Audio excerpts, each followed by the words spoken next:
The City of Phoenix holds community budget hearings throughout April, allowing residents to comment and make suggestions on the city manager's trial budget before final decisions are made.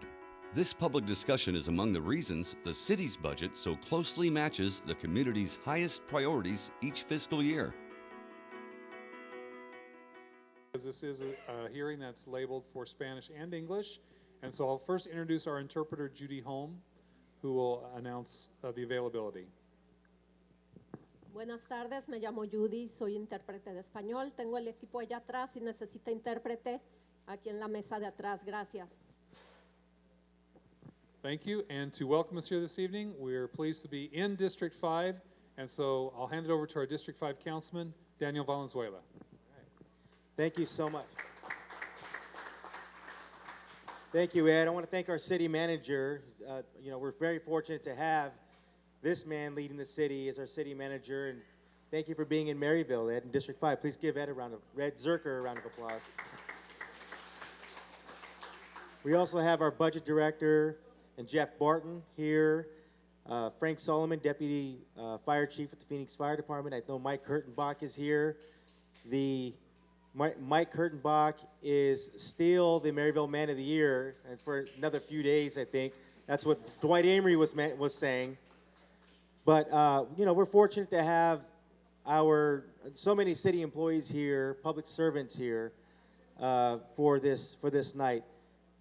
So I've been doing this job for a few years. I've had this responsibility, thanks to the people in this room, for a few years, and it's something I'll never take for granted. And I hope you realize that.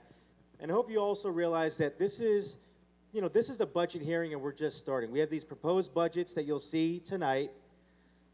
We believe that the public process and the public input is not a simple box that just gets checked. We should be governing based on public input. And it's what we expect right here in Maryville. And you will see, and I know I'm looking around the room, I see so many neighborhood leaders who've come out, and you have seen how the budget that is proposed at the end is usually different, in fact, always different than the one that is proposed from the beginning. And that is because we truly do want your fingerprints on the actual budget that is proposed at the end and adopted at the end. So thank you so much for taking the time to be here tonight. Thank you for representing yourselves, your family, and of course, your neighbors. And that said, I'm going to hand it back over to Mr. Zerker. Thank you, Councilman. Well, welcome. This is the second budget hearing out of 14, so this is early in the process, but very important to hear what you have to say. I invite you to make sure you have taken one of these budget pamphlets. They're in English and in Spanish, available for you. It gives a lot more detail than you'll hear in the video. And if you'd like even more detail, you can go online to phoenix.gov/budget. If you'd like to speak, we ask you to fill out a speaker card back here with Myra Becerra. She's got those.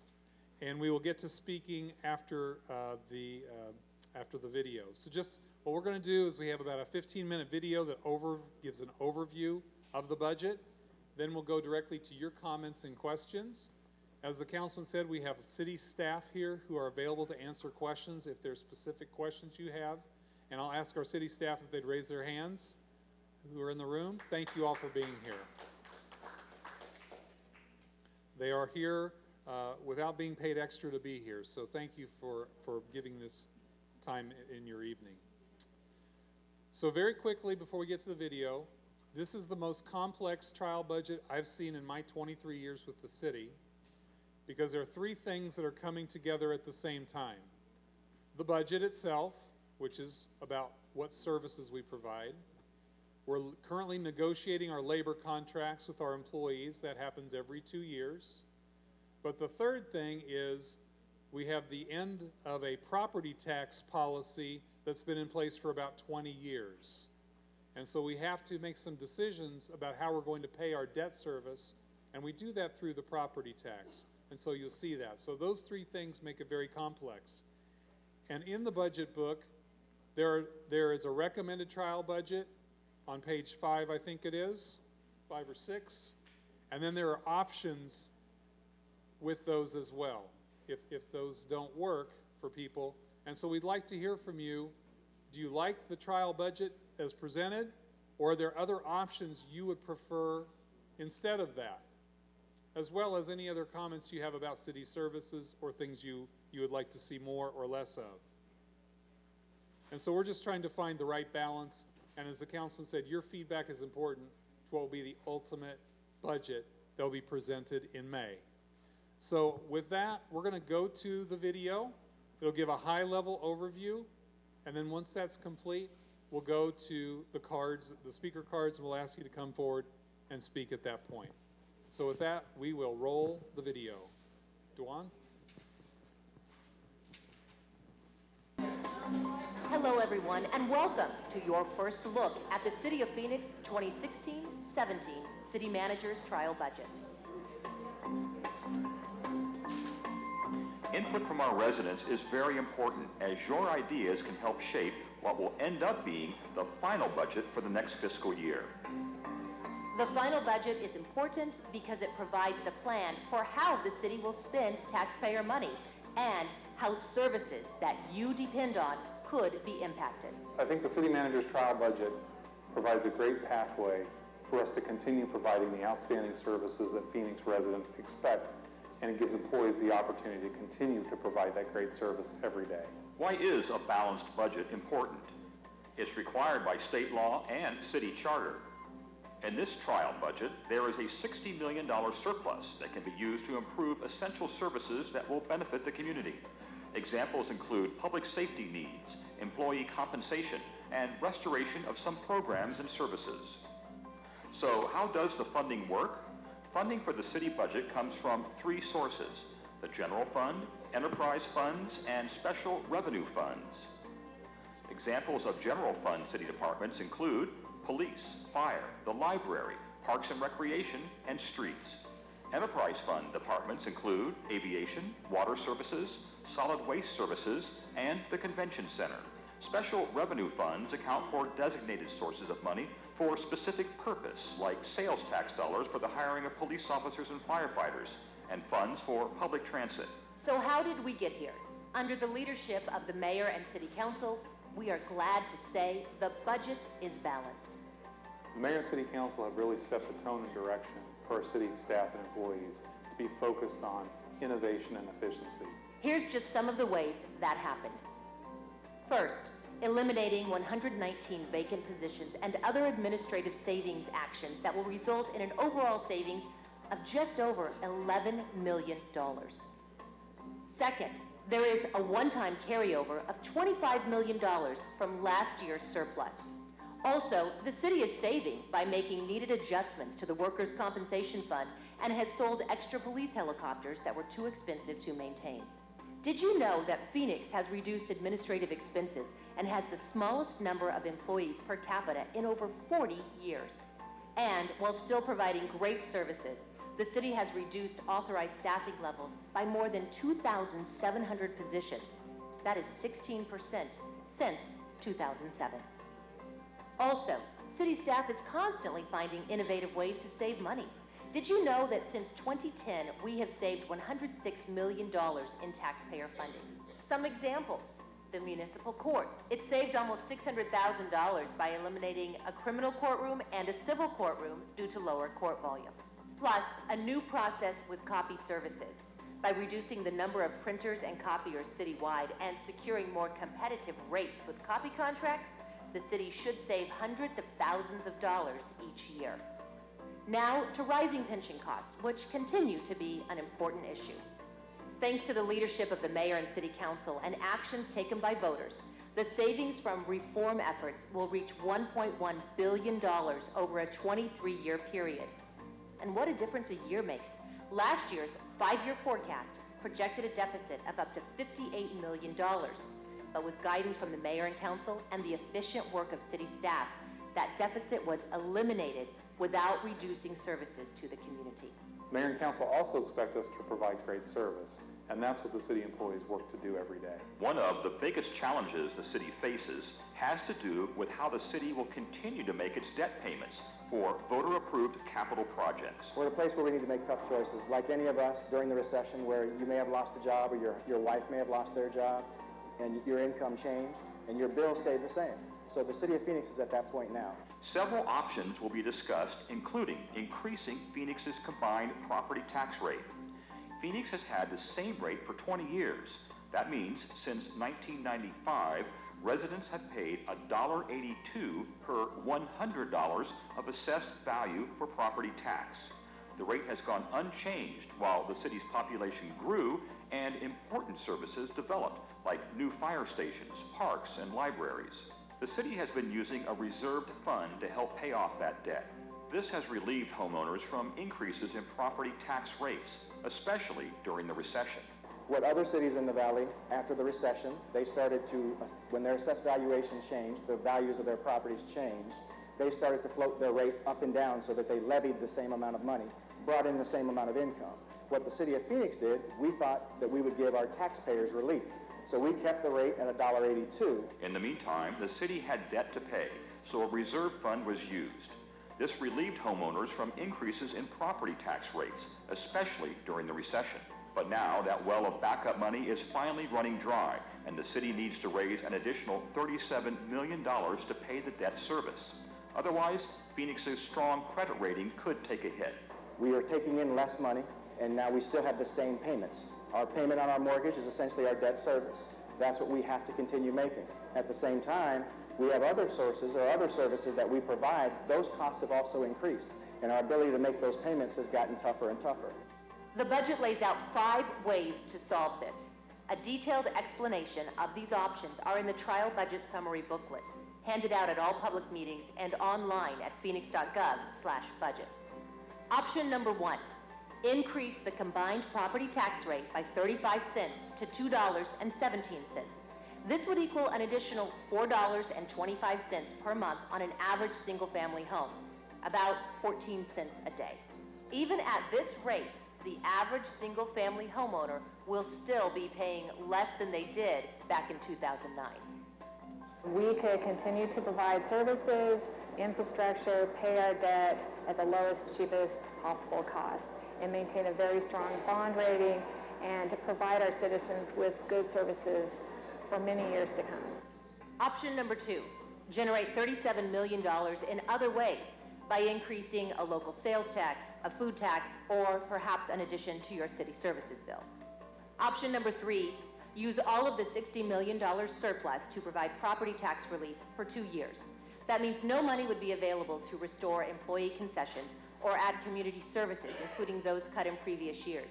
Now keep in mind, with this option, the city would still need to find a solution to this problem in 2 years, and this could hurt the city's strong credit rating. Option number 4, use some of the surplus money to provide tax relief for 1 more year, along with some of our reserve funds. But the issue will have to be addressed again next year. Now with this option, the city could improve some proposed services, but not all. And this option could hurt the city's strong credit rating. Some of these other options are short-term, which means they're only going to provide a solution for 1 year, maybe 2 years. And it really is just kicking the can down the road, and we will be back in this situation in a couple of years asking for a solution from our citizens. Option number 5, cut $37 million from the general fund by making significant cuts that would directly affect the city's ability to serve residents and business owners. The city manager has outlined $44 million in services from which to choose.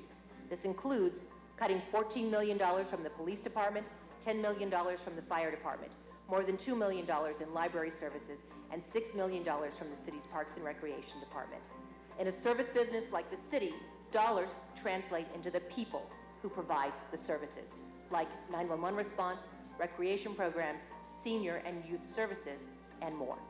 Since 2010, we've been drawing down our fund balance reserve for our GO bonds, and we're at the end of that. So this is the last year that we can use that reserve to pay our debt service. How will the city tackle this debt service situation for the long term? The plan is to refund and restructure bonds as long as rates remain where they are now. Until then, one of the mentioned 5 options must happen in order to pay the city's debt service for the facilities we've built. This is critical in order to keep the city's strong credit rating, which lets the city borrow money at a low interest rate to fund projects that are important to you. A look at these 5 options are on page 5 of your trial budget summary booklet. Here's a look at the new services proposed in the trial budget. Many residents feel that protecting the public should be the city's top priority. The mayor and council agree it's critically important to keep everyone safe. That's why public safety and criminal justice amounts to 72% of the general fund in this trial budget. The new budget adds $2.4 million for the first year of a 3-year, $11 million plan for Phoenix police officers to start using body cameras.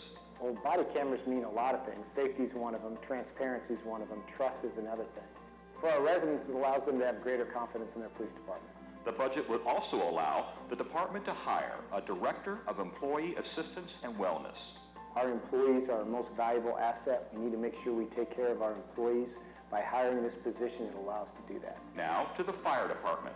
The budget would spend $2.8 million in one-time costs to replace the obsolete Emergency Transportation Billing System, known as EPCR. We are the last large city in the state of Arizona to move forward with EPCR. Electronic records will let our paramedics spend more time on patient care and less time on paperwork, and make payments from insurance carriers more efficient. The latest technology for us to do our jobs more efficiently, protect the information of the community, bill efficiently so the taxpayers are getting revenue back into the pockets in order to provide services to the city of Phoenix. The budget also calls for spending $1 million to begin rebuilding the road to North Mountain, along with fixing the radio tower to make it meet industry standards. The radio tower is critical to the city's public safety radio system. Now, to dedicated public safety special revenue funds. Because these funds will be balanced next year, the budget includes the hiring of 130 police officers in 2016-2017. Other than 2015, we hadn't hired any police officers for almost 6 years. The council also approved a plan to hire 36 firefighters next fiscal year. We have been fortunate over the last couple of years to be able to hire minimal amounts of firefighters. This will allow us to fill all of our vacancies. Now, let's look at dedicated Phoenix Parks and Preserves initiative funds. Money would be used to maintain new dog parks, recreation centers, and playing fields. From the Development Services Fund, which is paid for by building permit and inspection fees, is this proposal. The city is seeing a huge spike in construction, which is great news. To keep up with demand, the budget calls for adding 8 new positions to meet the needs of all the growth. Out of the Solid Waste Special Enterprise Funds, the trial budget calls for adding 15 positions and equipment needed to support curbside green organics, diversion, and illegal dumping programs. This will ensure that Phoenix continues to be a national leader in keeping waste out of city landfills. The budget calls for a few additions that directly will help the members of our community. They include new funding to support the city's continued effort to get veterans off the streets and back on their feet. So the proposed funding will support peer navigators who help veterans living on the street make all the connections they need to make to get into housing and stay housed. And money to add staff and supplies for after-school programs for disengaged youth. This funding would really allow us to increase our programming by offering STEM programs, physical activities, as well as interaction between the youth and adults in many of our city parks. Looking ahead, one of the biggest challenges to the general fund continues to be the cost of employee pensions.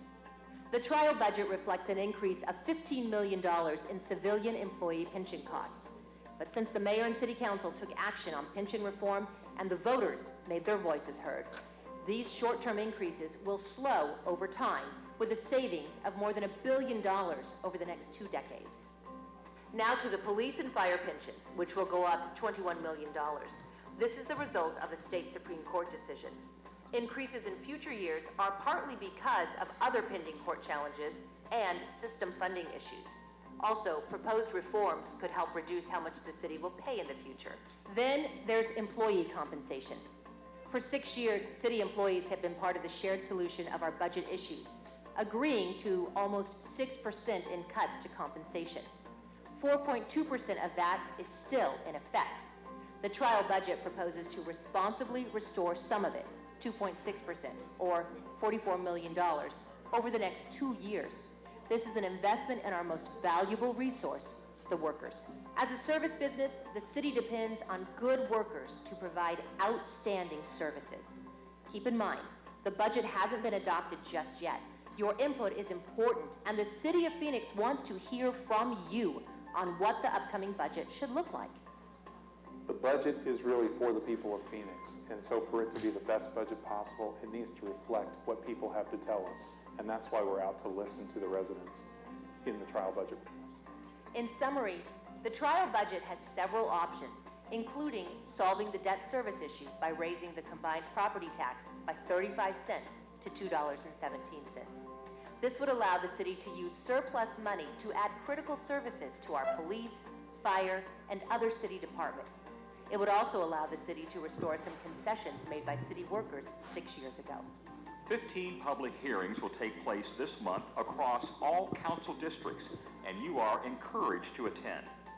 Make sure you pick up a budget pamphlet outlining all the proposals and options at any of the public meetings or online at phoenix.gov/budget.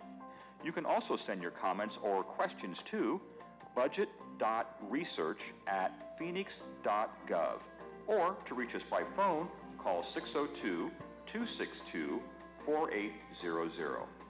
You can also comment on social media by using #PhoenixBudget. Thank you for attending this budget hearing and being part of a very important process. The City of Phoenix is committed to its mission of improving the quality of life in Phoenix through the efficient delivery of outstanding public services.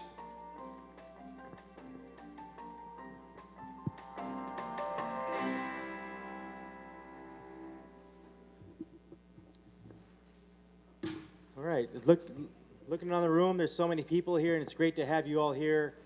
Now, as I mentioned before, technically this is District 5. Fortunately, it's part of Maryvale, this particular area, and fortunately, Maryvale has neighborhoods that are in 3 different council districts.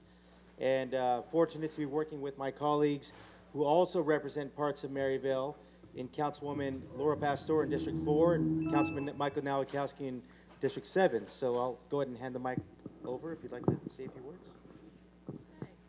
Buenas noches, ¿cómo están? Quiero decir disculpe porque el video no estaba en español. So, ojalá el año que viene va a estar en español. Good evening, thank you for being here. I am just saying I apologize that we don't have the video available in Spanish, and hopefully next year we'll do that, or think about that. This is a bilingual budget hearing for everybody that's in the room, and so Spanish will be spoken. Thank you for being here. I wish you, I'm glad you're here and active. Last night was my first budget meeting, and it was at Phoenix Children's Hospital along with Councilwoman Kate Gallego, and we got a lot of feedback. And I'm glad to see you here tonight participating. Thank you. Give her a round of applause. All right. Hi, how you doing? My name is Michael Nowakowski. I'm from District 7, one of the other members that represent Maryvale. And we're here today really to listen to you all, to listen to what the needs are, what the needs of the city of Phoenix. And at the same time, I want you to separate the needs from the wants, because I have 5 kids at home and they want a lot of things. But the bottom line is, what's the needs of my family, right? And that's what we as council members are trying to figure out. What are the true needs of our city of Phoenix? And then what are the wants?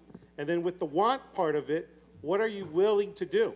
We had different options up here where we talked about a property tax, we talked about food tax. And if you're willing to take on those wants with additional taxes, then I'd like to hear about that too. Because when we're sitting up there and making the decision on the budget for the city of Phoenix, I want to figure out what are the residents, the individuals that are paying those taxes, and we as good stewards, what are we going to do with those tax dollars that you're putting in our control, right? So that's what I want to hear from you all today is, what are the true needs?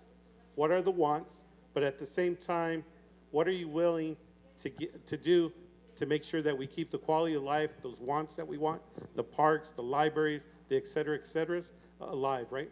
So, quiero dar las gracias a cada uno de ustedes para venir esta noche. Yo soy el concejal Miguel Novakowski del Distrito 7 y aquí estamos para escuchar de ustedes, a escuchar de ustedes qué son las necesidades. Porque yo tengo 5 hijos en la casa y tenemos tenemos necesidades, pero también mis hijos quieren muchas cosas, ¿no? Entonces quiero saber qué es la diferencia de querer y las necesidades para correr una ciudad. Y nosotros como concejales queremos saber de ustedes qué son las necesidades para correr una ciudad y qué son las cosas que quieren ustedes.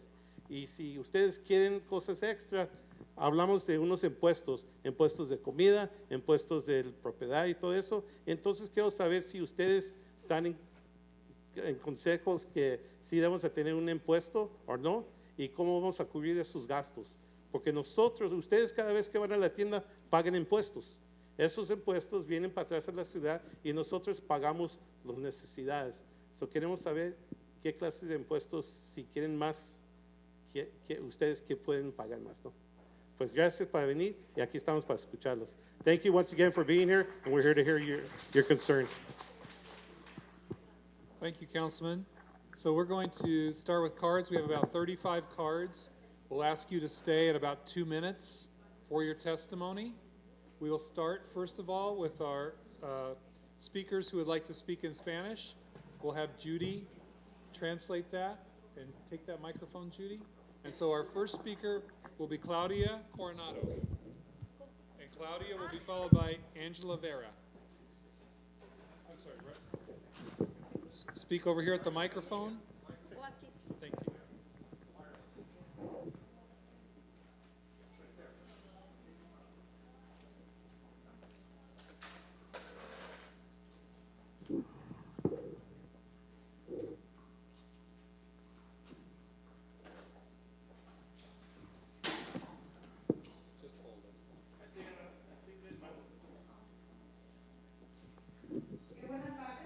Good evening. My name is Claudia Coronado.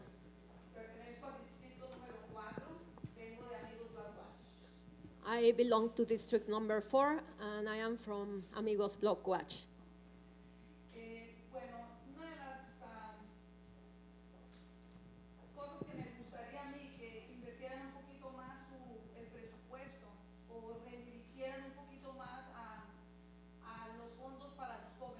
I would like to see in the budget to have more funds for youth.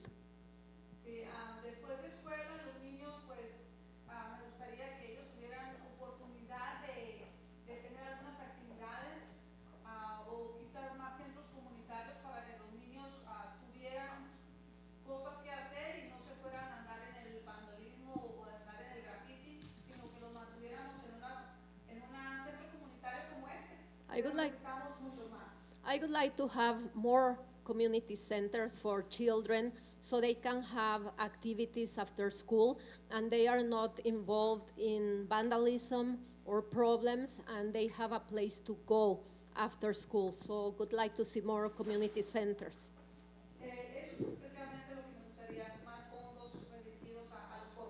And that I would like to have more funds invested to the youth. Thank you very much.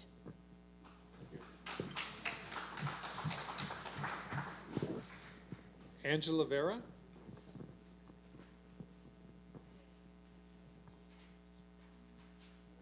Angela will be followed by Dolores Rios Herrera.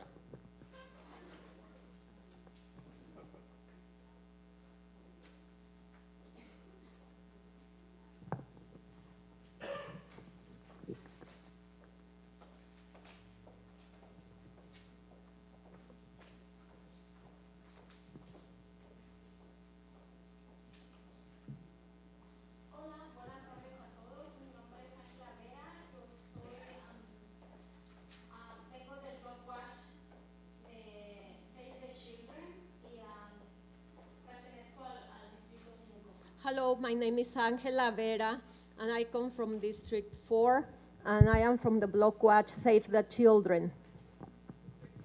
District 5.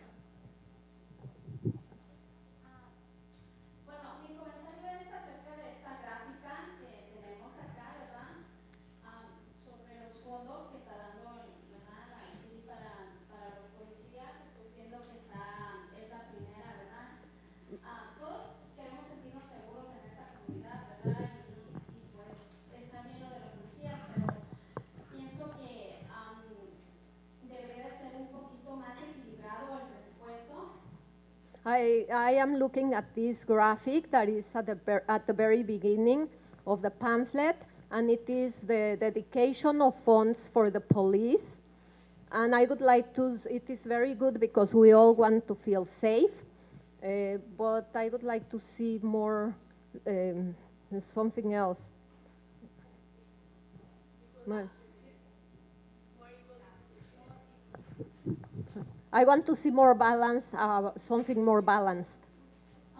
Porque en realidad también, o sea, sí nos hacen falta los policías en las calles, pero a veces los jóvenes, por inquietos, donde no tienen dónde ir, reportando lo que dijo mi compañera, ¿verdad? De que nos hacen falta más centros comunitarios para los jóvenes, para los niños, irlos enfocando para que se mantengan fuera de pandillas, que no anden tampoco en las comunidades haciendo graffiti o qué sé yo, vandalismo, ¿verdad? And we need police in the streets. I know that is right, but we also need, as my friend said, that we need more community centers to have children out of the streets and for them to stop getting involved in vandalism and graffiti and things like that.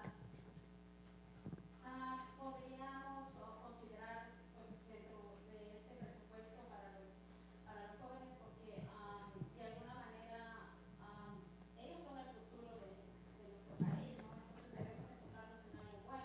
I would like to focus this budget for youth because they are the future for the country and it is something good. Y pues así de alguna manera también yo entiendo que han cerrado algunos parques, ¿verdad? Pasando a otra cosa, han cerrado algunos parques y necesitamos que no los cierren porque pues, las familias es un lugar donde ellos tienen un tiempo de convivir. And I understand that some parks were closed down, and this is a place where the children go and families gather. They need a place to get together for the families.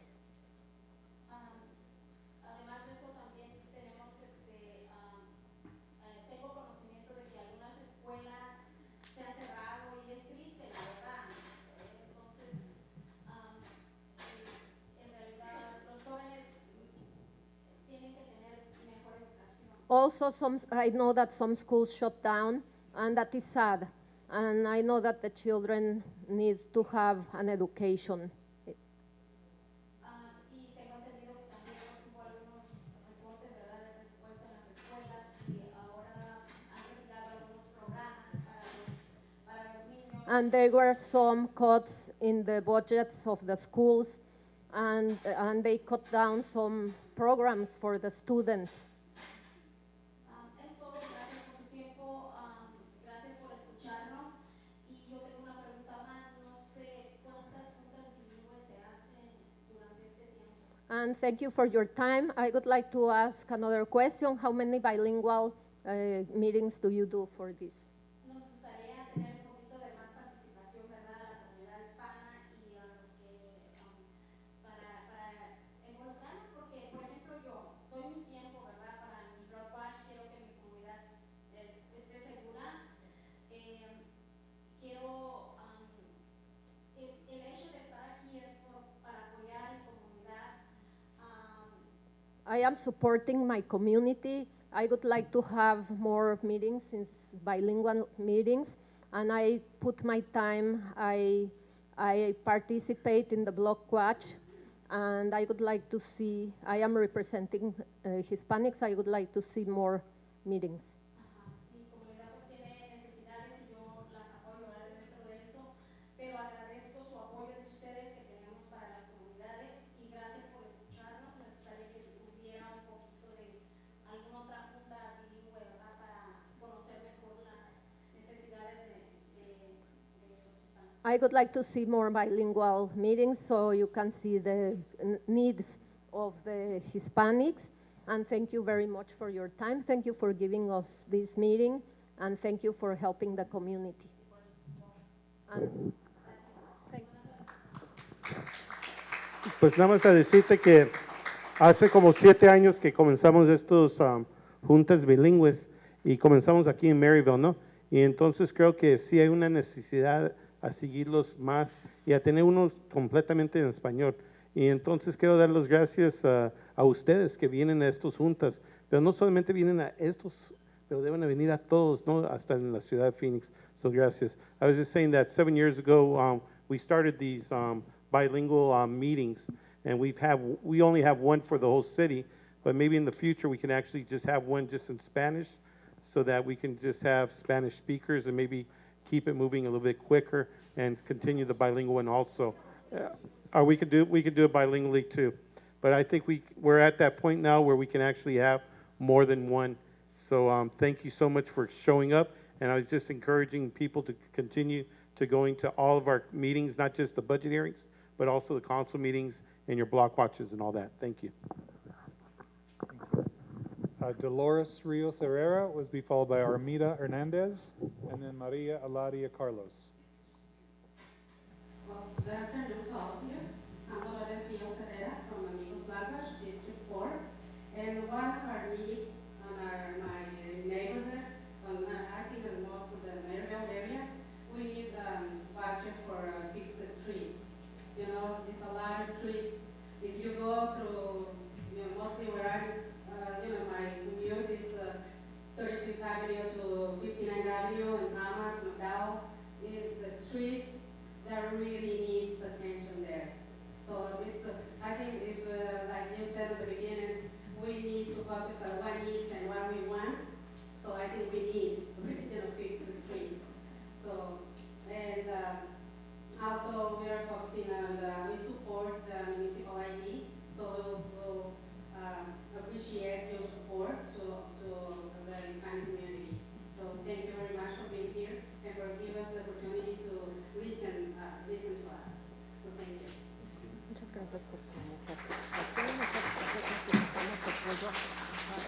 Armida Hernandez. Armida? No? Okay. The wake-up classes at Estrella Middle School. Okay, thank you. And Maria Ladia Carlos? No? Okay.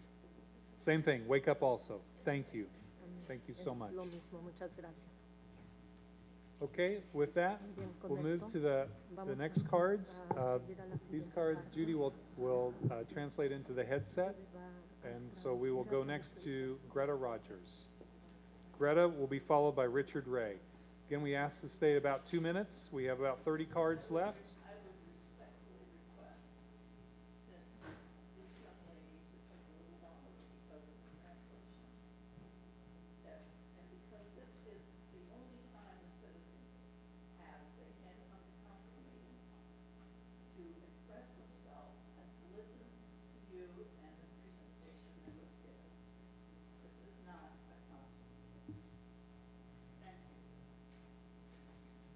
Greta will be followed by Richard Ray.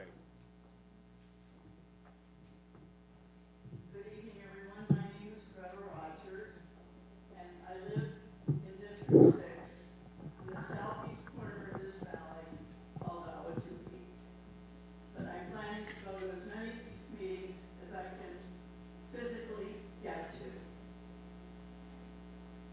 I am for the property tax. It's been long overdue. And 35 cents additionally on your 100 valuation isn't going to put any of us in the poorhouse. Even those of us who live on limited incomes, and I live on a retirement income, and I'm not living on a pot of gold. We need to do this to keep the city abreast and to be a vital city, not a deteriorating city.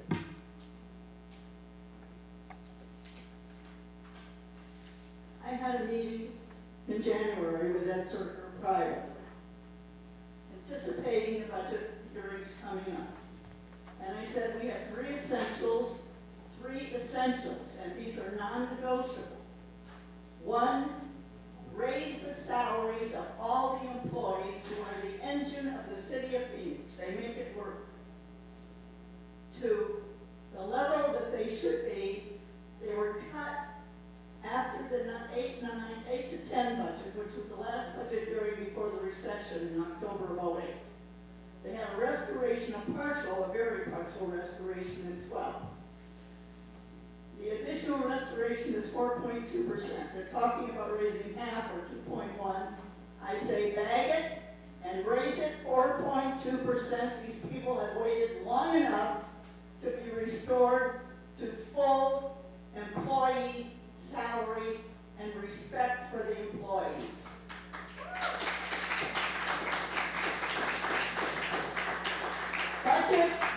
Budget cuts can no longer be tolerated at fire and police. I want fire and police brought to their full complement within 2 years. No ifs, ands, or buts, or fines.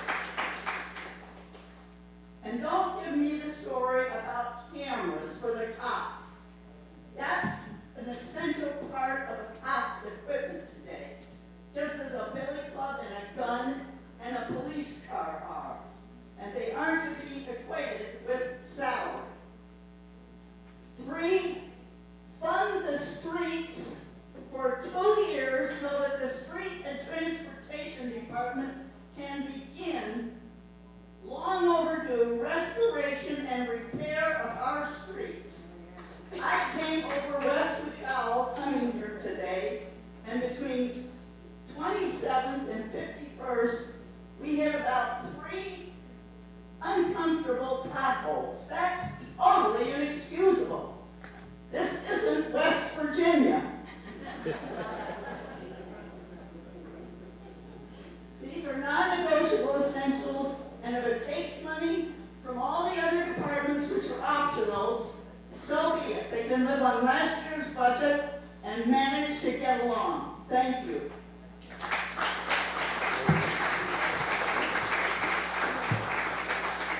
Richard Ray,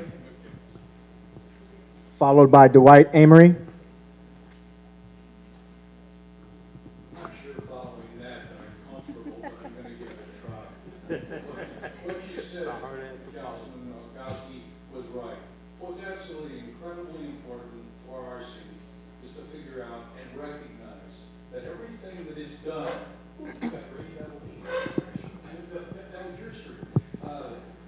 Everything that has been set up, every program that's in place, every employee, every worker is here to fill a need that was perceived by people. It wasn't done as something that fell out of the sky. It needed to be done.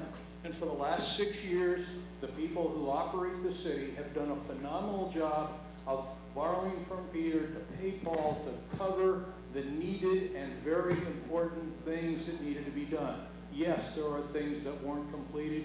There are additional needs that these ladies had talked about with their kids.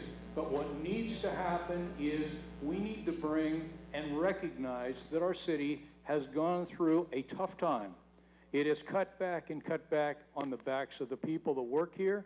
It's cut back on procedures that were and policies as well as employees that weren't hired. And what we now need to do is recognize that going forward, we've got to pay for what we have, and we have to be adequately paying for those things that are needed, whether they be cameras for the police department, whether they be new employee hires in the police, fire, and every place else. We went from 18,000 employees down to, I think it's 13,008. Somebody, that math there of 3,800 people is now being handled by the people that remain, and we need to recognize that. I've heard the story, and I hear it again and again, that our revenues are greater now than they've ever been. That's like saying dogs get bigger and older, but it has nothing to do with reality. The reason that our revenues have gotten bigger is that, and that's fine, because we have sales tax and things that have gone on. But the problem is that we have expenses that have also risen. And if we don't recognize that, we're going to put ourselves into a downward spiral that nobody wants. Those spirals cannot be recovered easily. And in point of fact, the way government is today, we can't make a change. So I implore, encourage, do whatever we can. Please, let's go with option 1. Please, let's also look for the things that the people need in addition to those programs that we already have, and let's see if we can't find a way to bring us back to where we need to be. Jeff and Denise and everybody have done a phenomenal job. Ed, you're to be congratulated on what you've accomplished. Now we need to get the city council to recognize that we cannot back away from what our obligations are. You can't do it. So please, I implore you, let's do the right thing. Let's do option one, and know this isn't Arkansas. So therefore, we can go forward. Dwight Amory, followed by Elizabeth Santillan. See, Danny, I put the other 30 pages down to stay on time. Starting with the elephant in the room, though, on the property taxes. Option one is the option.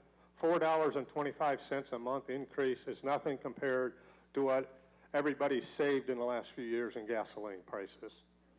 And it sure beats losing more police and firefighters. Speaking of public safety, for years you've sat up here and stated we're not cutting public safety in the budgets.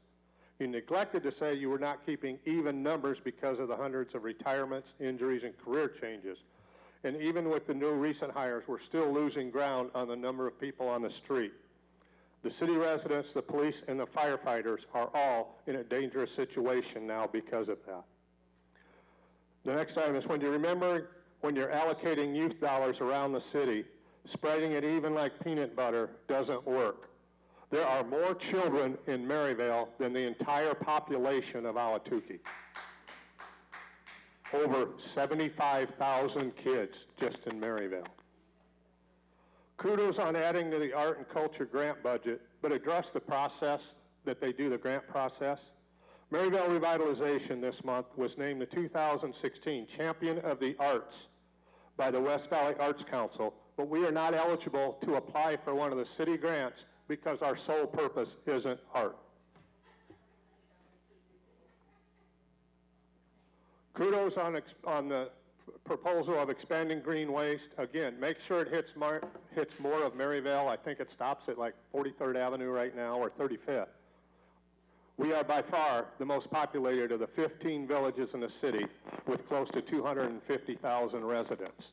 We would be the 5th largest city in the state of Arizona if Maryvale wasn't part of Phoenix.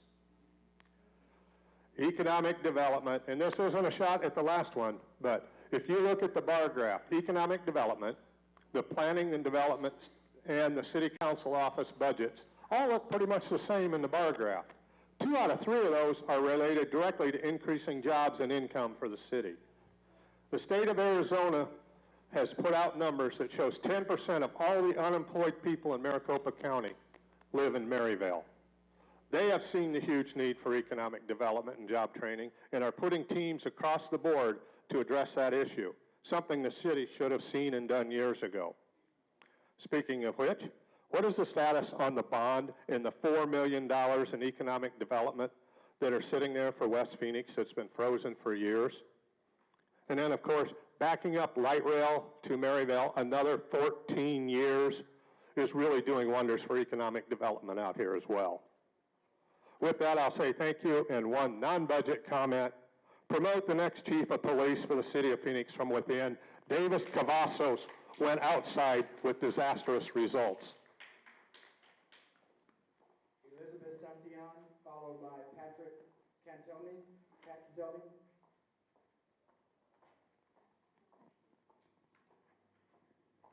Hello, my name is Elizabeth Santillan, and I'm from District 1.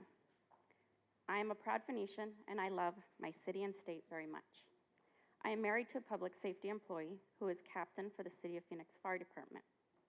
I'm here not only as a taxpayer and a resident, but also as a proud wife who wants to support my husband and our second family.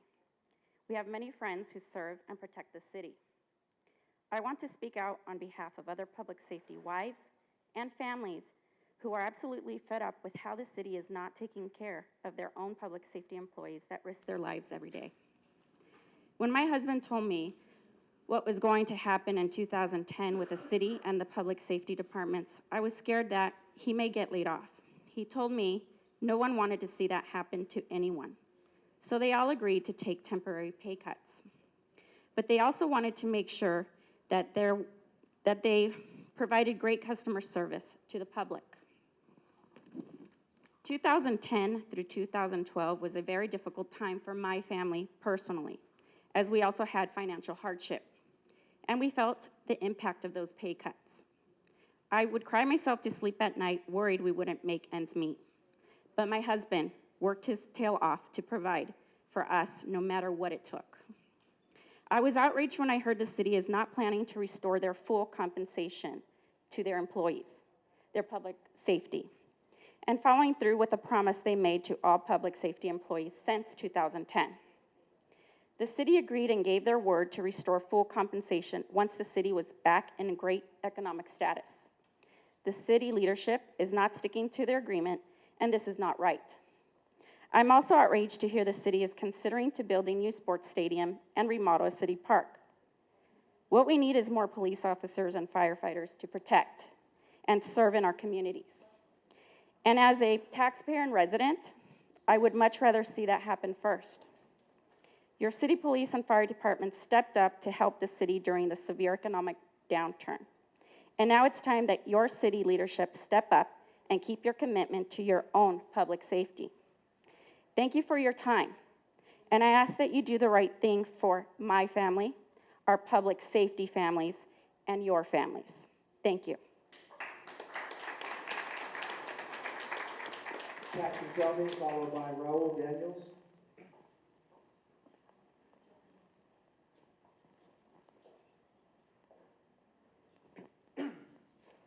Good evening. My name is Pat Cantelme. I'm a Phoenix firefighter. I work at Station 33 on A shift at 24th Avenue in Cactus. And I'm here to express my support for a full restoration of benefits and pay to police and firefighters. Over the past 6 years, your public safety personnel have agreed to concessions amounting to almost 6%. 4.2% of the concessions have yet to be restored. In 2010, we agreed to break our contracts and make these concessions because the city was in a dire fiscal situation. These concessions have saved the city almost $500 million over the past 6 years. In that time period, we have done more with less. The Phoenix Fire Department has 72 less firefighters than in 2008, and last year we ran over 40,000 more calls. When factoring in inflation, the purchasing power of firefighters and their families is 18% less than it was in 2008. It has been 6 years since we made our first round of concessions, and the city is once again fiscally sound. We took care of the city in its time of need, and now is the time for it to take care of us. With general fund revenues at a record $1.1 billion, the city has both the financial capability and responsibility to restore our concessions. We're not asking for a raise, we're simply asking to be made whole again. Thank you.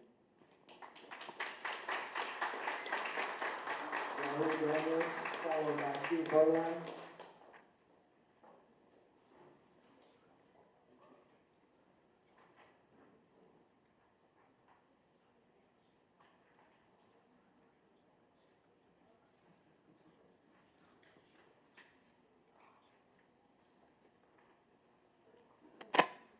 My name is Raul Daniels. I live in Levine. Maricopa County and the City of Phoenix are ranked #1 in the country with this statistic. We have 180,000 to 200,000 out of school and out of work youth, 16 to 24 years old. #1 in the entire country, right here in this county.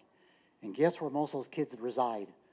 Right here in Maryville and in South Phoenix, represented by two of the council people. Oh, 3 of you, no, 2 of you actually.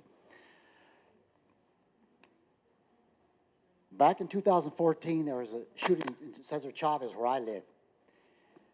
My concern was we had an outstanding number of police department folks there representing the police department, but there was no youth-oriented professionals there to provide a prevention strategy to addressing youth crime, which is part of the problem when you're addressing youth crime. It's usually just a lock-em-up approach. When I got home last night after the first budget hearing, first thing I saw on the news was another teen shot and killed last night right here. I think it was 43rd and McDowell or something. I don't remember the exact address.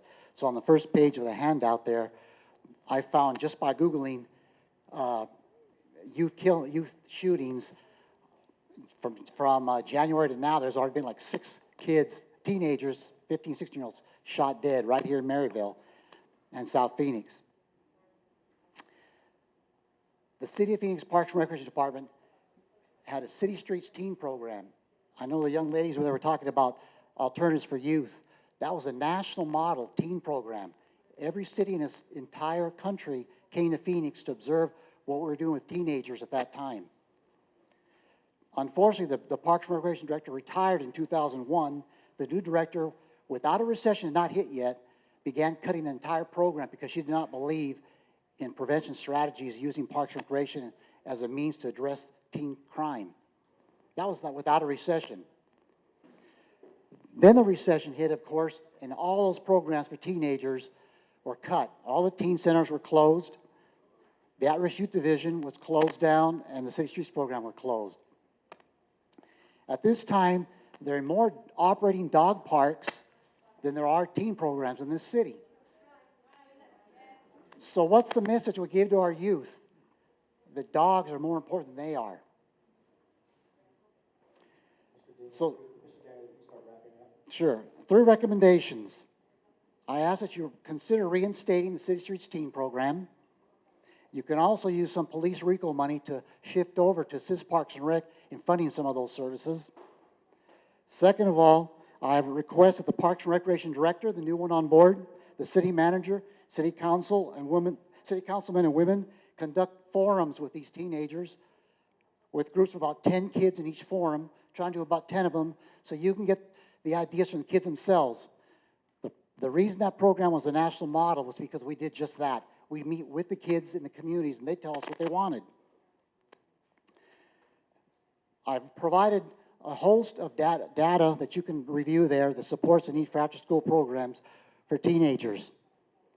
A couple benefits: lowers the high school dropout rate and reduces crime. Thank you very much for your time. Steve Berline, followed by PJ Dean. Thank you. My name is Steve Berline. I'm a resident of the city of Phoenix, and as a resident, I support an increase in property tax. I'm also a captain with the Phoenix Fire Department. I worked for the city of Phoenix for 26 years, and I also represent more than 1,500 Phoenix firefighters who have asked me to speak upon their behalf today.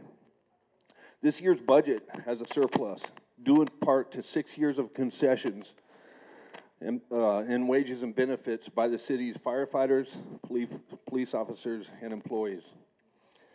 Your firefighters expect the city to restore 4.2% concessions prior to purchasing new equipment. Now, let me make this clear. Firefighters absolutely support the parks. We support arts. We support our senior citizens, and we support the kids in our community. But some of these programs, like EPCRs and body cameras, should not be purchased on the backs of the concessions taken by police officers and firefighters. That's not right.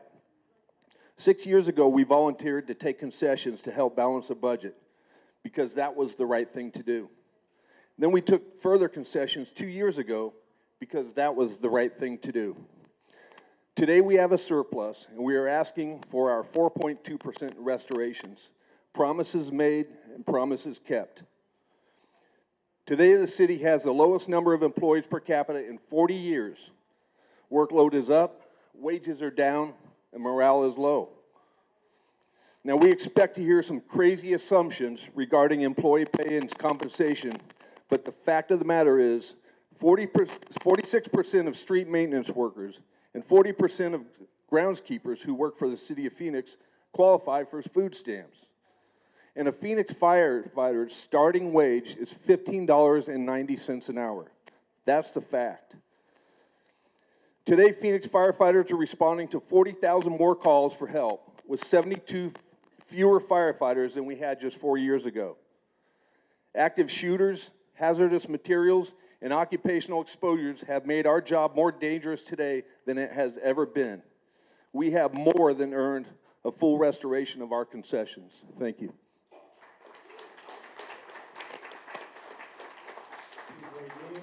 Followed by Alejandra Gomez. I'll make this brief because you're probably sick of hearing from firemen right about now. Okay, thank you very much. My name is PJ Dean. I'm a City of Phoenix captain with the fire department. I have 21 years of service. I'm also a very proud, born and raised resident of the City of Phoenix. I'd like to start off by saying that I enthusiastically support the property tax increase. I know, being an employee and a resident firsthand, the value just a small increase in tax can provide to the citizens and our community as a whole, and I enthusiastically support that. Unfortunately, tax increases get politicized by people with an agenda now and then, and it makes it confusing for the average person to understand that. And that is really tragic, because I know firsthand those taxes make buildings such as this one and make our community stronger. So I enthusiastically support the property tax increase. I also enthusiastically support the restoration of pay cuts to employees that have been taken over the past 6 years. I appreciate the fact that the city has taken the steps to reach out to us and try and restore those cuts, but sadly, they're coming up a little bit short, half to be exact. We went into these pay cuts with a high degree of urgency because it was an emergency situation where the city needed the money. And we feel it's time now for the city to have the same sense of urgency and restore those cuts so that we can be made whole again. I'd like to appreciate Ms. Rogers for her sentiment towards the employees and also your passion towards these meetings in the city. Thank you very much. I'd also like to recognize Councilman Nowakowski for being the first member of the council to take the step to express his support for employees being made whole and given their full compensation back. I'm hopeful that some of his colleagues will follow suit. I know it's difficult being first, but thank you very much for doing that. The reason we would like these pay cuts restored is not just for ourselves. It's for the department and the employees as a whole. We do have a morale issue currently with the city of Phoenix, and that stems from the fact that these cuts have just gone on for too long. And they do represent a true financial hardship for our employees and the people that serve this city. So we'd like to just express our support for that, to please restore the cuts, do what's right, and go into this situation with the same sense of urgency to restore the cuts as we had to take them. Thank you very much. Alejandro Gomez, followed by Tomas Robles. Hello, everyone. Good evening. The reason that I'm here, I want to share a little bit about myself, and I'm very passionate about voter rights. And the reason for that is because my father was undocumented, so I always understood how powerful it is to be able to vote for my father when he didn't have a voice to be able to do that himself. And what happened on Tuesday was appalling. Our county and our state are not representing the needs of the community, and I wanted to really speak on that because since 2010, since SB 1070, we have made efforts to register people in this community and in all districts. And we've had now over 100,000 people registered since 2010. And we're going to continue to register voters. I'm with the Arizona Center for Empowerment, ACE, and also with a part of a coalition of organizations, community organizations that register people through the One Arizona table. And this year's efforts are going to be more than 100,000 voters out there. And if we're not able to meet the needs of the community in terms of being able to provide polling locations and other access, then I don't know what we're doing.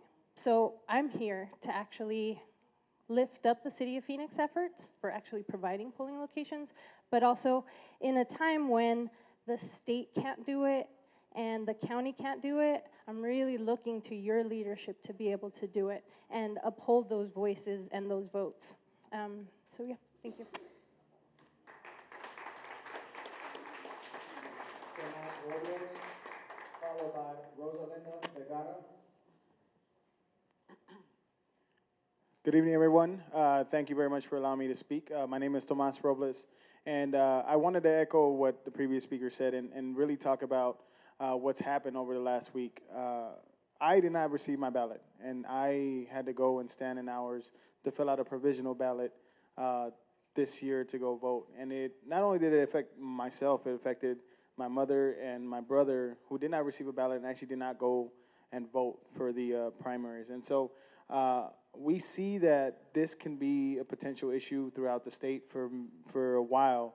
And what we need to do is ensure that our people, our communities are given that voice. A lot of these cuts, a lot of these polling locations that were removed were in communities of color in the south side and the west side of Phoenix, where a lot of our majority of our most vulnerable citizens need the accessibility and the ease to be able to get out there and show their voices.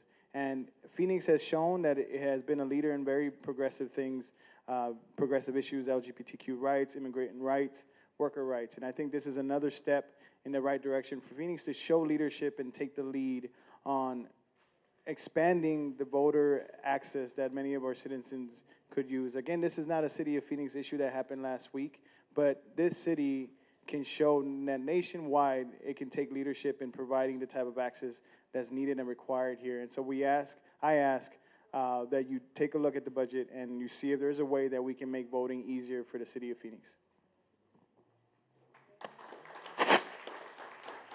Rosalinda Vergara, followed by Tracy Corrigan. Hi, I'm Rosalinda Vergara. I'm a student at ASU. So this was my first time voting at the presidential elections for the primaries. It was important to me because I'm not only voting for myself, I'm voting for my undocumented mother and my documented friends. I feel as a Latina, my voice should be heard. I was registered. I got there after standing 3 hours in line. They told me I couldn't vote because I was registered as an independent. When I was registered as a Democrat, I had my voter registration card to prove it. After going back and forth with the lady, I know it wasn't her fault, but after going back and forth, they finally gave me my provisional ballot, and I was able to vote. It was frustrating. I missed class that day. It was hot, so I'm just asking that the city help step up, just because the state and the county just didn't do so. So just your help. Thank you. Tracy Corrigan, followed by Ian Dantley.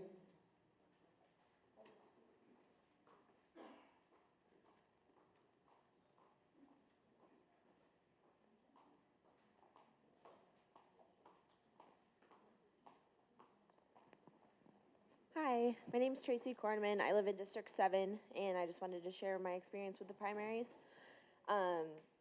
I've been registered as a Democrat since 2008, and I recently moved to District 7 at the beginning of the month, and I hadn't received my ballot in the mail yet, so I called the recorder just to see if there was a mix-up with my change of address, if I had to go vote in person, what the deal was. And after half an hour plus on the phone, she let me know that I had been registered as an independent, which was surprising to me since I had been registered as a Democrat for so long. And then she told me that my phone call was 2 weeks past the February deadline for changing my party affiliation to be eligible to vote in the primary. So she said there was nothing that she could do, and I was past what I considered to be a fairly arbitrary deadline to be able to vote. And my voice wasn't heard in this primary. It's one that I was really interested in participating in, and I'm asking that both the city and the county, take the opportunity to allocate some funding to take care of that issue. Thank you.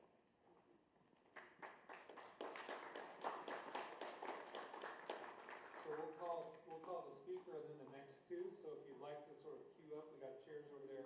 We can go. So it's Ian Danley will be followed by Lawrence Robinson and David Solomon.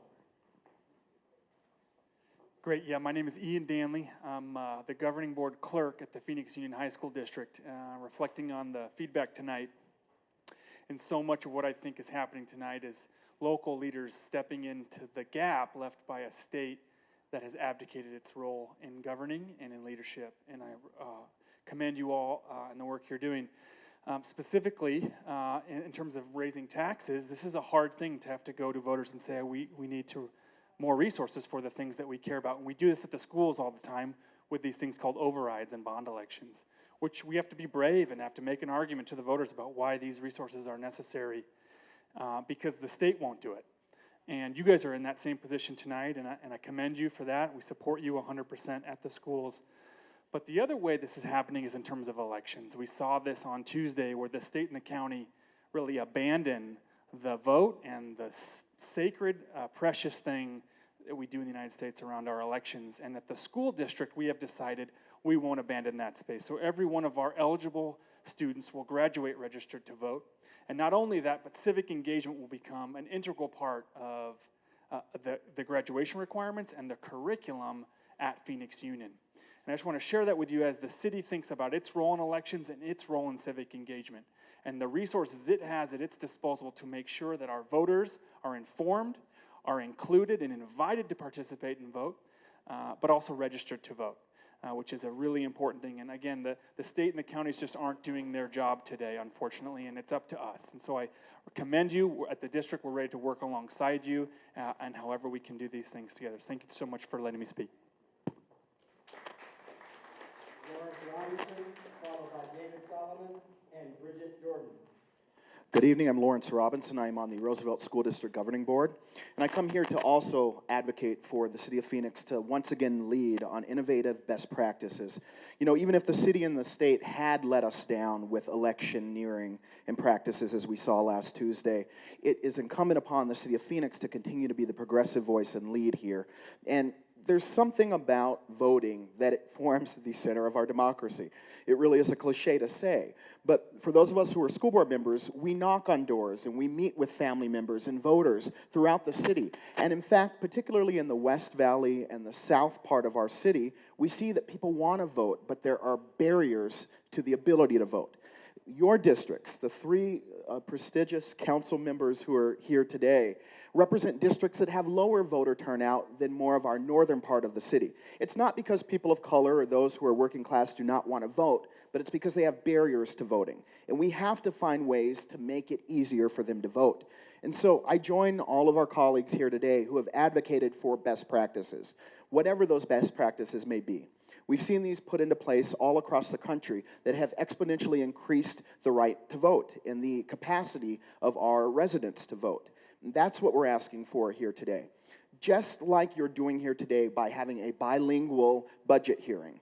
Budget hearings are about the day-to-day priorities of a city. But to understand those priorities, we need more people to be involved in the process. We need people to actually have the access to the ballot in order to actually tell you what they need.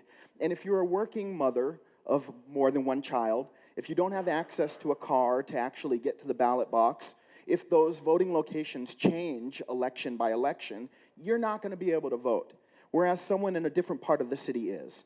And so I join everyone here today to say, let's make it easier to vote. Let's make City of Phoenix the best run city in the nation, and let's find ways to do what we're doing here today and to increase the ability of every Phoenician to participate in their government and to make the best practices put into place. So thank you very much for hearing from us, and we hope that you act upon our recommendation. David Solomon, followed by Bridget Jordan, followed by Kathy Stillman. Okay. Bridget Jordan, followed by Kathy Stillman, and then Marie Wittencloth. White Cloud. You got that? Okay.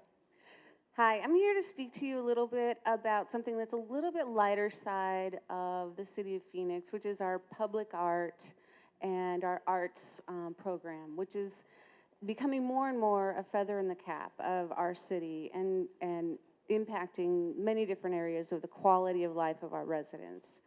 First, I want to say that we started a small nonprofit to help bridge the gap by private donations, bridge the gap for the maintenance and the preservation of the current 180 public art pieces that we have in our city. But we're just a very brand new nonprofit.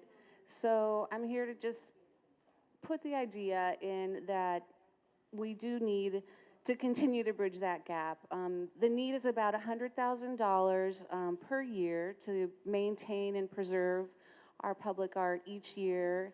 We currently have a budget of about $49,000, so if we can just up that a little bit until us as a nonprofit can keep going and help out, that would be great.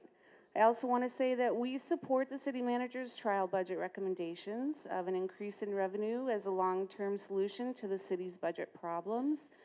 We support the partial restoration of the previously made cuts to the Arts and Culture Grants Program. And we ask that there not be any cuts to the cultural facilities management and property management services, because that would impact some other crown jewels in the city, like our Children's Museum and the Phoenix Art Museum. And these are important tourist and resident and educational facilities. So again, I just want to thank you for your time, and please consider the arts when you're making your decision.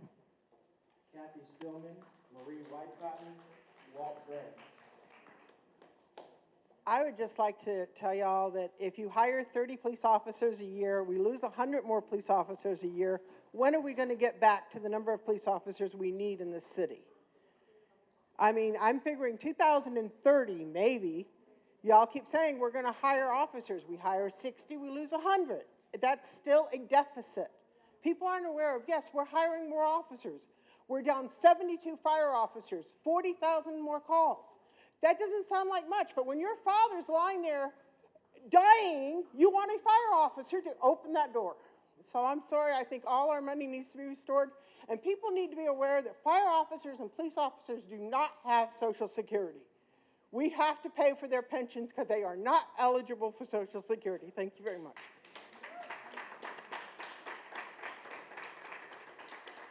Marie Whitecotton, Walt Gray, Craig Tripton.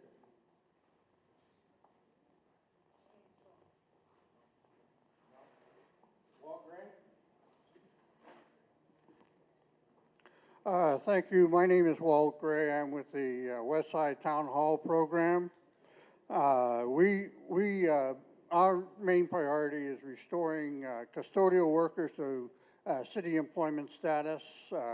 Custodial workers have been contract employees for 15 years. They get lower wages.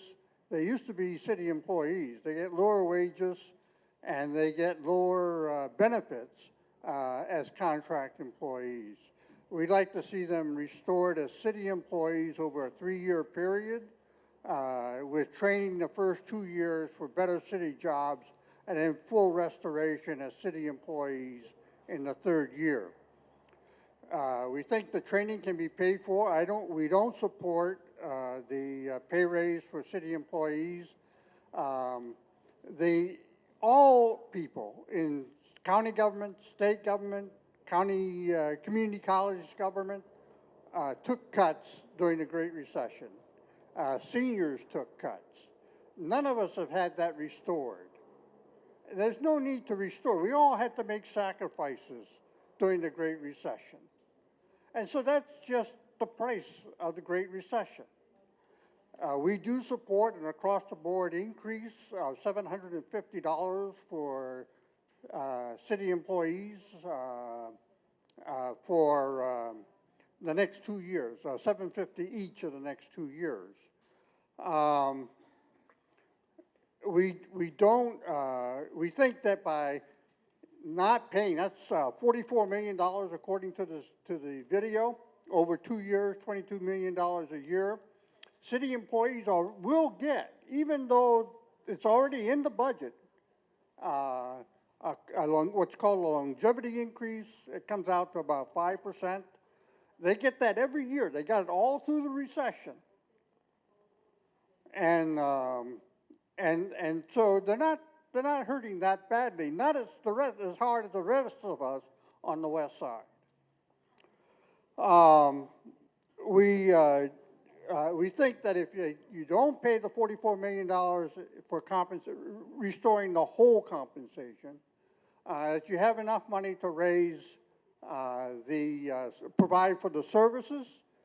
We support particularly the homeless services and the homeless, and also the police department's psychologists for anger management as well as PSTD. We're opposed to, we don't think, because of those pay cuts and saving the $44 million, you don't have to raise the property tax, and we're opposed to any sales tax increase or any food tax restoration. Thank you. Marie Whitecott didn't wish to speak, but she did have a note. It's about time for the city to do some catch-up on the wages of city employees and put some money that helped the city when you need it. Thank you for your comments, Marie. Mr. Craig Tripkin, followed by Erlinda Cubans. Thank you. My name is Craig Tripkin. I am here to speak on behalf of Central Arizona Shelter Services, which is the regional homeless shelter. And I appreciate Mr. Gray saying something kind about homelessness. I'm here to speak on behalf of people who are utterly disenfranchised. They are not showing up here to city budget hearings. Homeless people, we serve 4,700 unduplicated individuals in a year down at Central Arizona Shelter Services.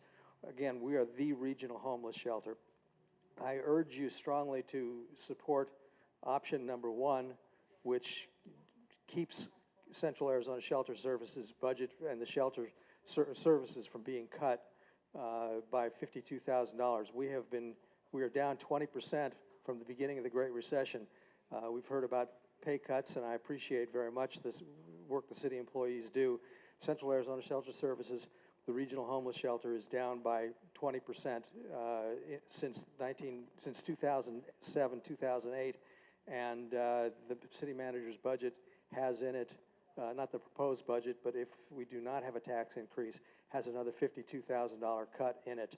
I think it's important to note that Portland, LA, Seattle, and Honolulu have all declared states of emergency over homelessness. It doesn't take a lot of eyes to see that homelessness is getting worse in this city. Homelessness is getting worse, and that stresses the fire department, it stresses the police department. Someday I'd like to see a study to see how much of the police department's time and how much of the fire department's time is taken up addressing and dealing with homeless individuals.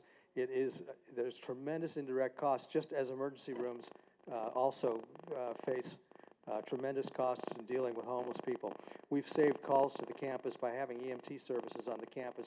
We've cut calls by about 75% to the Human Services campus. So there's a tremendous indirect cost that goes with not providing homeless services. And again, I'm here to speak for the people who are not enfranchised enough to feel comfortable coming to a hearing like this, and I appreciate your support very much. Thank you. Erlinda Cubans, followed by Angela Galindo and Rachel Johnson.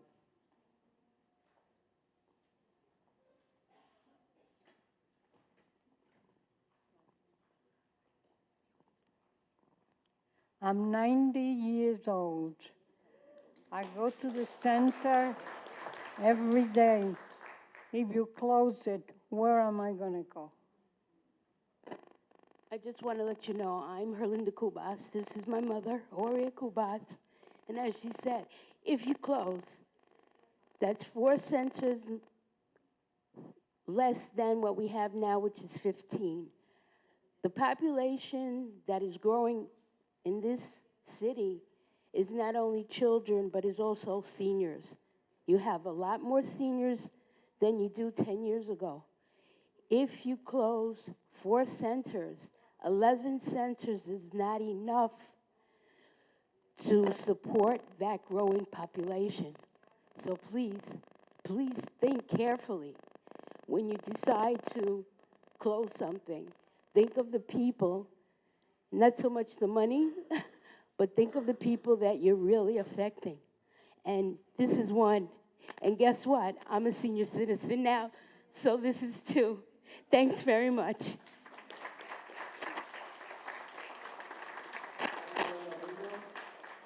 Rachel Johnson and Carolina Patterson.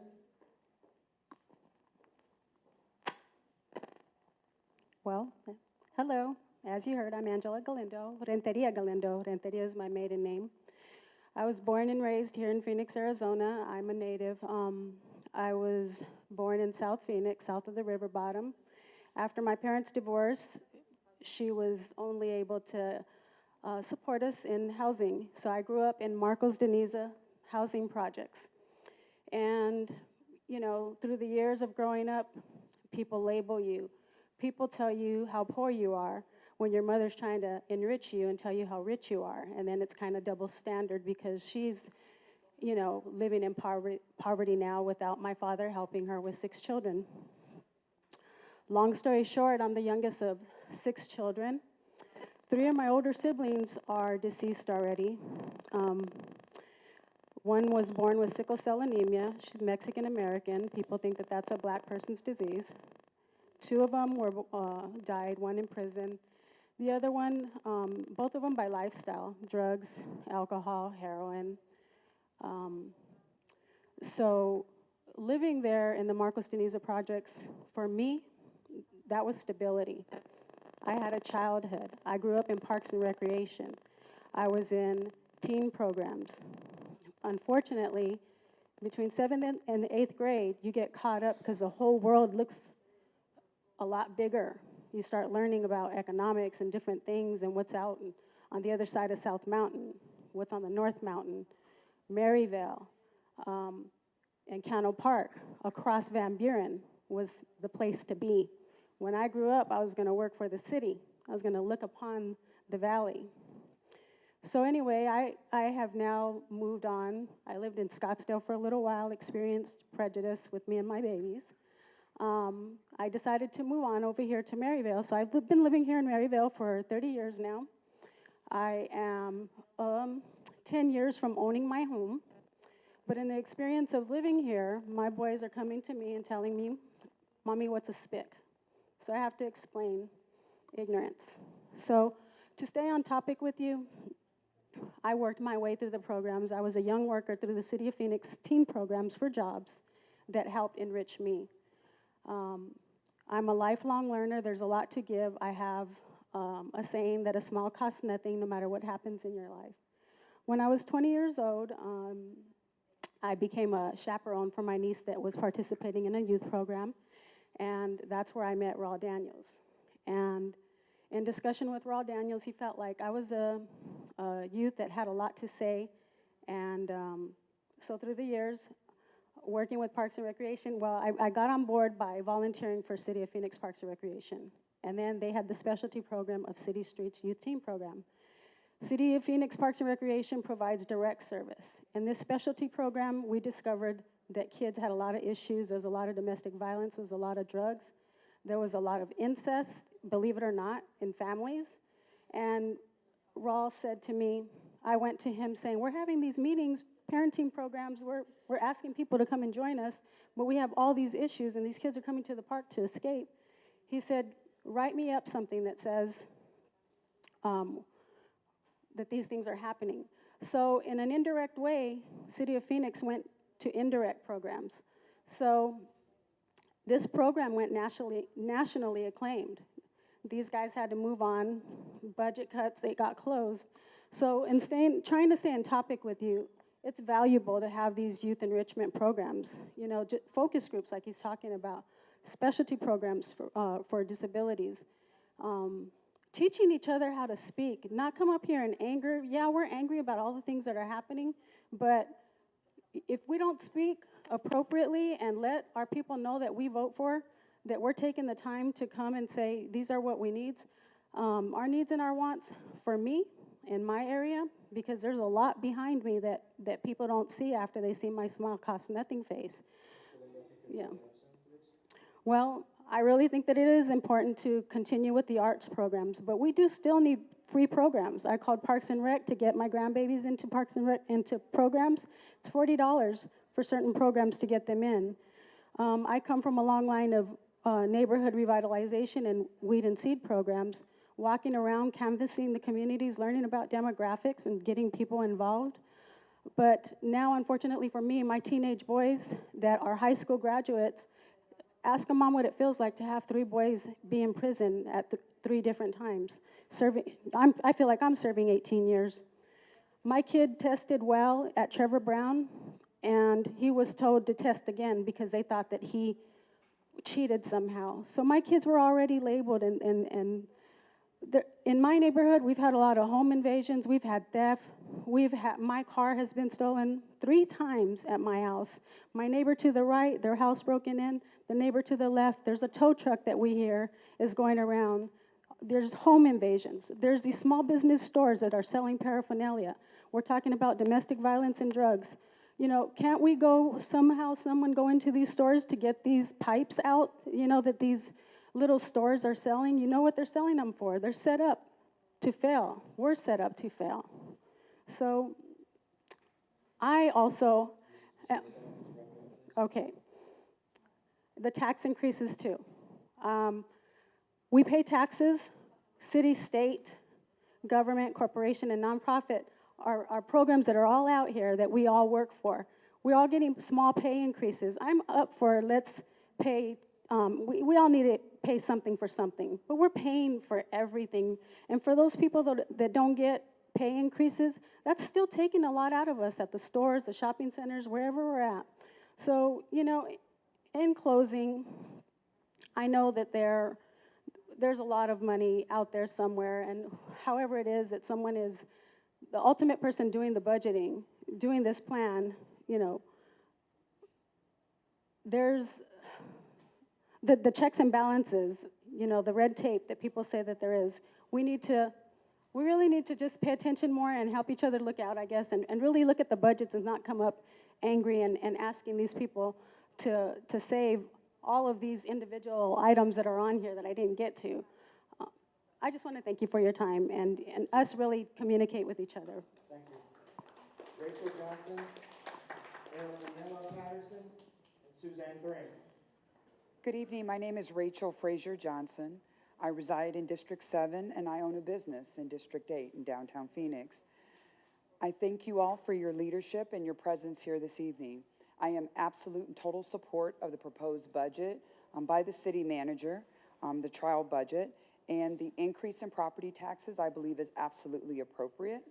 I also believe that the salaries for city employees should be restored, especially those who are in public safety. But I am here tonight to talk to you about something a little different.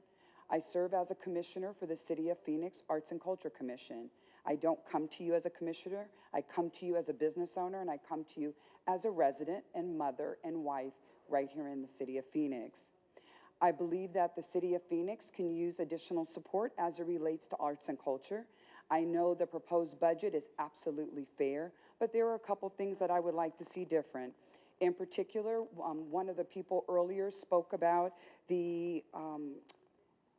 it's the preservation funds, the maintenance funds, particularly as they relate to the Phoenix Art Museum, the Children's Museum, as well as the Phoenix Theater. In particular, the Cultural Facilities Management and Property Management Services. The way the budget is right now, the budget will not allow for the funds to be made available to continue to support and will detrimentally impact those particular arts jewels. I believe that's an appropriate term.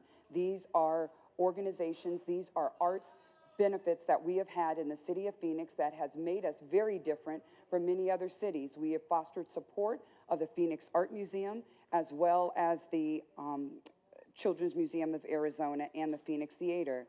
I do ask for an additional funds to be made available for maintenance. As a previous speaker stated, there are 180 public arts items, for lack of a better word, that are available right here in the City of Phoenix. And I think most of us take them for granted each day when we drive down the freeway and we see a beautiful, beautiful etching in an overpass, or we see a lovely mural, or we go past a museum that has been supported by City of Phoenix funds. And I would ask that those funds be made available continually, but also there has to be made an allocation available so those maintenance can continue to occur. I would like to share with you just a couple of things. I brought just a couple of statistics I would like to share with you, because I believe that arts and culture is essential to our humanity. I believe that it gives us all an opportunity to see collaboration amongst ourselves as individuals. We're able to share our own individual cultures, our own individual backgrounds, and we're able to bridge gaps that may exist by our very differences. And we all know that that's probably something that our country could use right now. Ms. Johnson, you could wrap it up. I sure will. In regards to jobs, because of the Arts and Cultures Organization, nearly 10,000 full-time jobs are created. The City of Phoenix Arts and Culture Commission grant recipients have employed 35,000 full-time and part-time artists within the last year. Nearly 4 million people have attended events presented by the Phoenix Office of Arts and Culture grant recipients. Nearly 1 million youth attended events presented by the Phoenix Arts and Culture grant recipients. In addition to that, the Phoenix Arts and Culture activities have generated more than $300 million in economic value. Arts learning has been vital not only for our youth, but also for our senior citizens. So with all of that being said, I would ask that we continue, obviously I'm in support, but that we continue to support not only as the city council, but also as a community, and recognize the impact of arts and culture on us, not only individually, but also collectively. I thank you again for your leadership. I thank you for your past and present support of arts and culture, as well as everything else that has been mentioned here this evening. Thank you. Suzanne Thring, Andrea McCoy. My name is Erlinda Patterson. It's simple, I would like to ask from all of you. I raised 2 children. My youngest one is 37 years old, and he did not have a childhood on our street. Now I'm raising 2 grandchildren. And my grandson, he is the youngest one. He just turned 18. Before it get dark, he got to be inside. I don't have to tell him, due to the fact that they are afraid that either they're gonna get run over or something will happen to them. Our street is very, very dark. I kinda like to see them play, the children in my neighborhood, to ride their bicycles, screaming their head off, especially when full moon. I grew up that way, that we enjoyed seeing each other. So please, we need the police, we need the firefighters. If we give them some incentives, I'm sure there's a lot more would like to be a policeman or a fireman. It's just like in the military. Take some benefits and they will not enlist. Same thing with our police. And we need a policeman to patrol our street, especially on Friday night and Saturday, because you don't want to hear people that they like to make their tires smoking so high that you will not see their houses. That's how much they do. You wake up in the morning, you see all those dark on the street because of their tires. You don't want to see those on your driveway. Well, I do. I have a lot of those every day. I still have a bullet on one of my posts on my fence because somebody got shot and I did not take the bullet. So I raised 2 kids, my own, and then 2 grandchildren, but I cannot say that they have a childhood on that street. So please help us. My neighbors, they have some young ones, and I would like to see them screaming and playing on our street. With the police coming in the afternoon, I'm sure they will make money because all the people they think they own the street. So they are so fast. So send somebody there Friday night and Saturday, and they will make money. Thank you for your time. Suzanne Thring, followed by Andrea McCoy and Evelyn Shapiro. Thank you, and thank you for this opportunity. Are all of your families well? No emergencies? Thank you for all of you who have left your phones turned off and have paid attention to what your constituents have to say. I'd like to just, several things have happened that have really been disturbing to an old white-haired lady. I'm glad, Greta, you have not gone all white. I'm thrilled. Okay, I'm still, yeah. But, one problem that we don't usually talk out loud about is being embarrassed or feeling like second-class citizens or losing confidence. But when we find that our public officials post their love life on Facebook, that does not instill confidence in our city. Oh, you didn't see the declaration of divorce right after the inauguration? Well, I won't ask how many of you did because I've heard a whole lot about it. And other such things. I've heard dirty laundry that doesn't always give the truth, and that is not good for confidence. And then when our own people that we count on don't have the courtesy to leave their phones off, I'm ashamed and embarrassed. My husband and I are both more than willing on our income to pay additional tax in order to help this city grow. First responders, shame on us. Shame on us that my own people in my own neighborhood can't count on the kind of aid they need when they have pulmonary problems and they're dying and they can't. I mean, there's nobody better than our fire department. There's nobody better or more compassionate than our police. And how could we, in any kind of confidence, on or off the phone,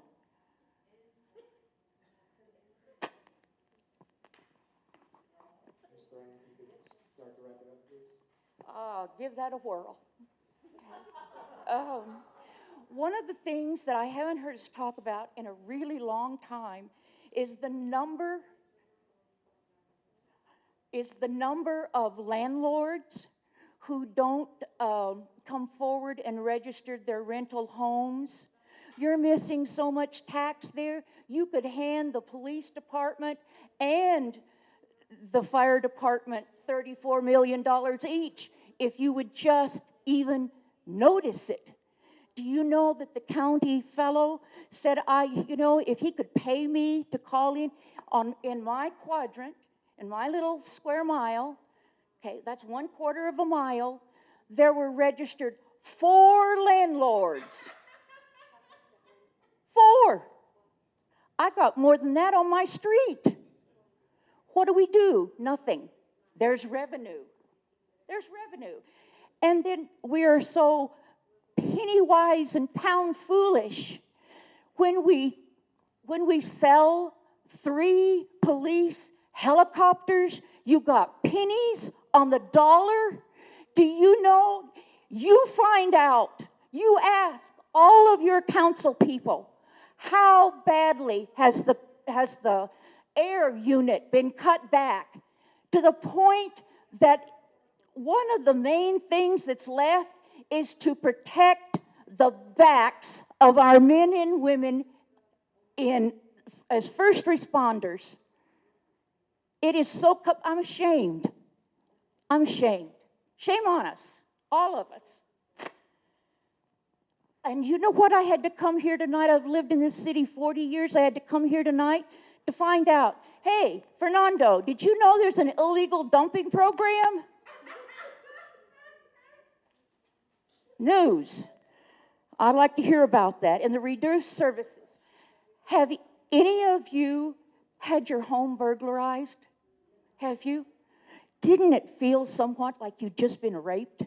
Somebody sat on your bed, maybe used your bathroom, maybe had a bottle of water out of your refrigerator. It's horrible. That shouldn't happen to any of you or to any of us. And yet, one of my residents, they waited 8 hours. 8 hours.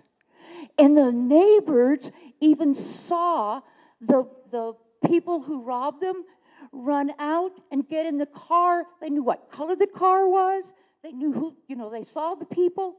8 hours. How far do you think their goods had gotten in that 8 hours? You think that was still in their possession? I'm sure they hadn't made it all the way down to Commander Hampton's place. We have a lot of issues, and I know that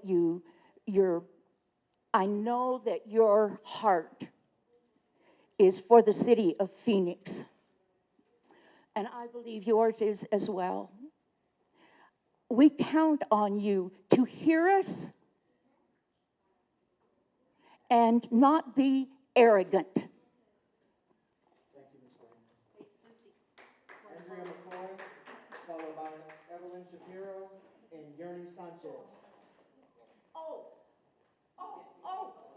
Wake up, wake up, cease violence. Kids in middle school, do you know that they've been that organization has gone on 15 years? Guess what? They're going to be cut this summer. No, wake up, cease violence. Where are our prevention programs, Raul? Where are they? Where are our prevention? Those things where the rubber hits the asphalt, that's the quality of life for your child and the rest of us. Prevention, prevention, please. Thank you, Ms. Brown. Andrea McCoy, Evelyn Shapiro, Yerny Sanchez. Hi, most of the points I wanted to make have already been said, so I'm just going to add a few. The tax rate hasn't changed in several years, and it's time, it's very necessary for our city to survive with a new tax rate, a higher tax rate. Apparently $37 million are needed, so obviously we have to get some from the people. Also, I think it's important that the city workers receive salary increases. They're very important to running our city, which is the 6th largest, I believe, in the country. We have very good workers for the city, and they deserve a raise. I think the cameras that the cops are wearing is a great idea, and I'm not positive, but I believe it has prevented some crimes from happening when they see the cops with a camera on them. And also, I believe it's a good idea for the cops to visit in the schools, especially the junior high schools, and explain exactly what their behavior should be if they want to have a good life in this state. Also, the streets cannot be repaired fast enough. All over, not just here in Maryville, but all over the city. The streets are a disaster, and I know they're causing a lot of accidents. That should be a #1 priority for the city, getting these streets repaired. And I don't need to say anything about the debacle at the voting booths this year. That should not have happened. It's incredibly embarrassing for our city, and I hope that will never happen again. Thank you. Thank you, Ms. McCoy. Evelyn Shapiro, Yerny Sanchez, and Marshall Pimentel.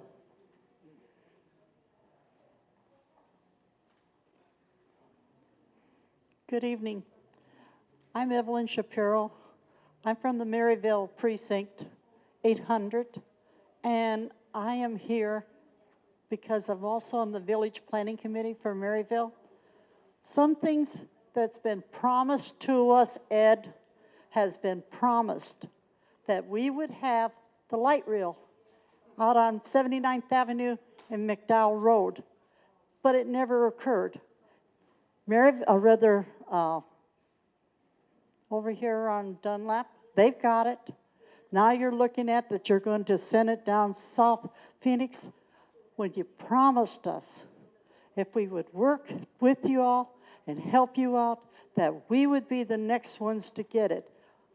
The west side of Phoenix needs business. The west side of Phoenix needs people to have jobs, and we don't have them. Furthermore, I will go for number one for the taxes. I'll support you on the taxes because I believe that our community has it, needs it.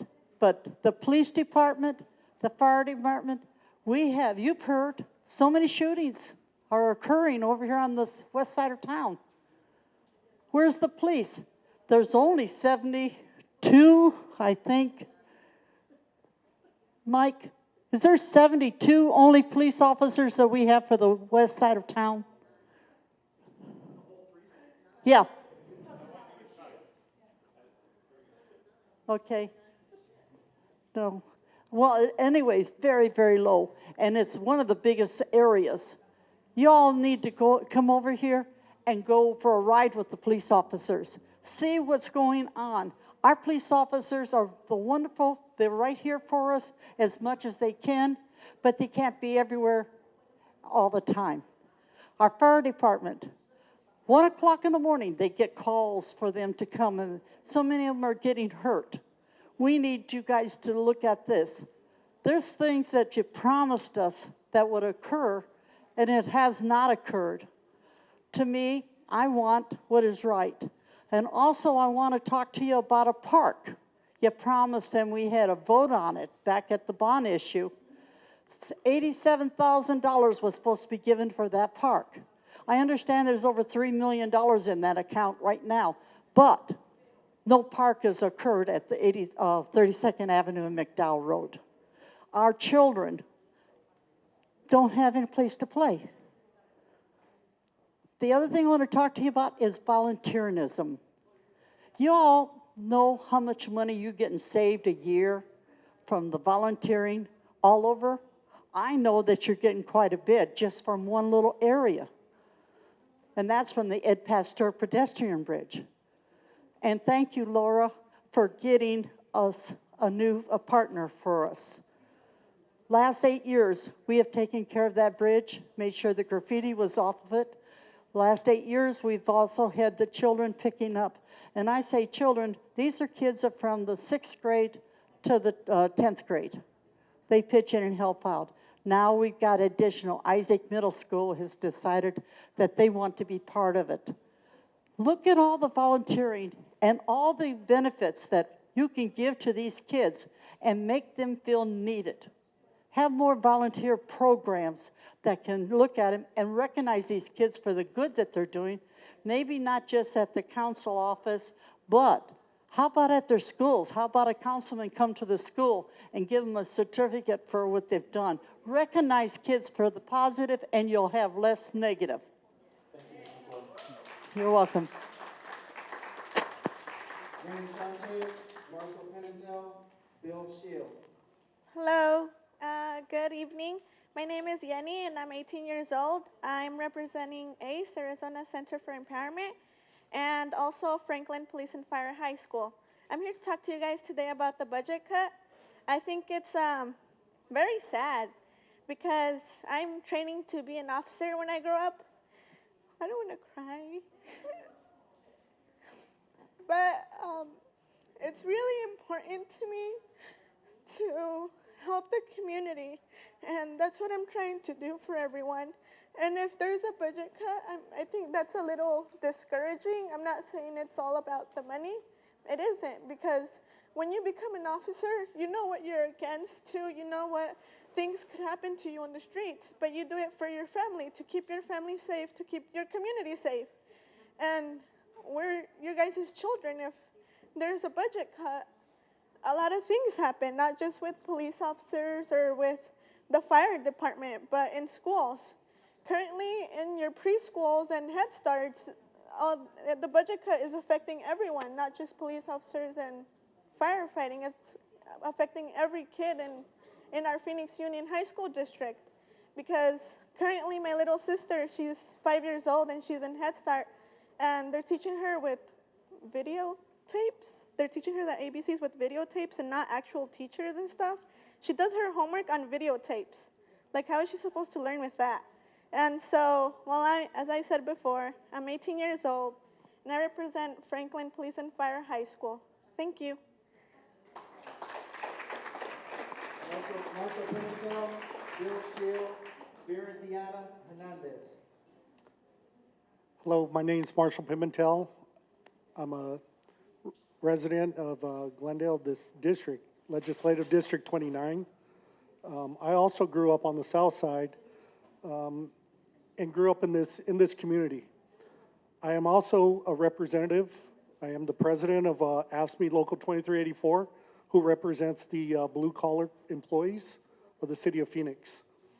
One of the things I'd like to discuss with that is growing up in Phoenix, you know, this is one of those things where, just like, you know, she just reiterated, we grow up here, we think we're going to get a job either as a firefighter, PD, whatnot. I myself went into the Marine Corps after I graduated high school, went into college first, went in the Marine Corps, came back to my roots. I love this community. We grew up here. We live here.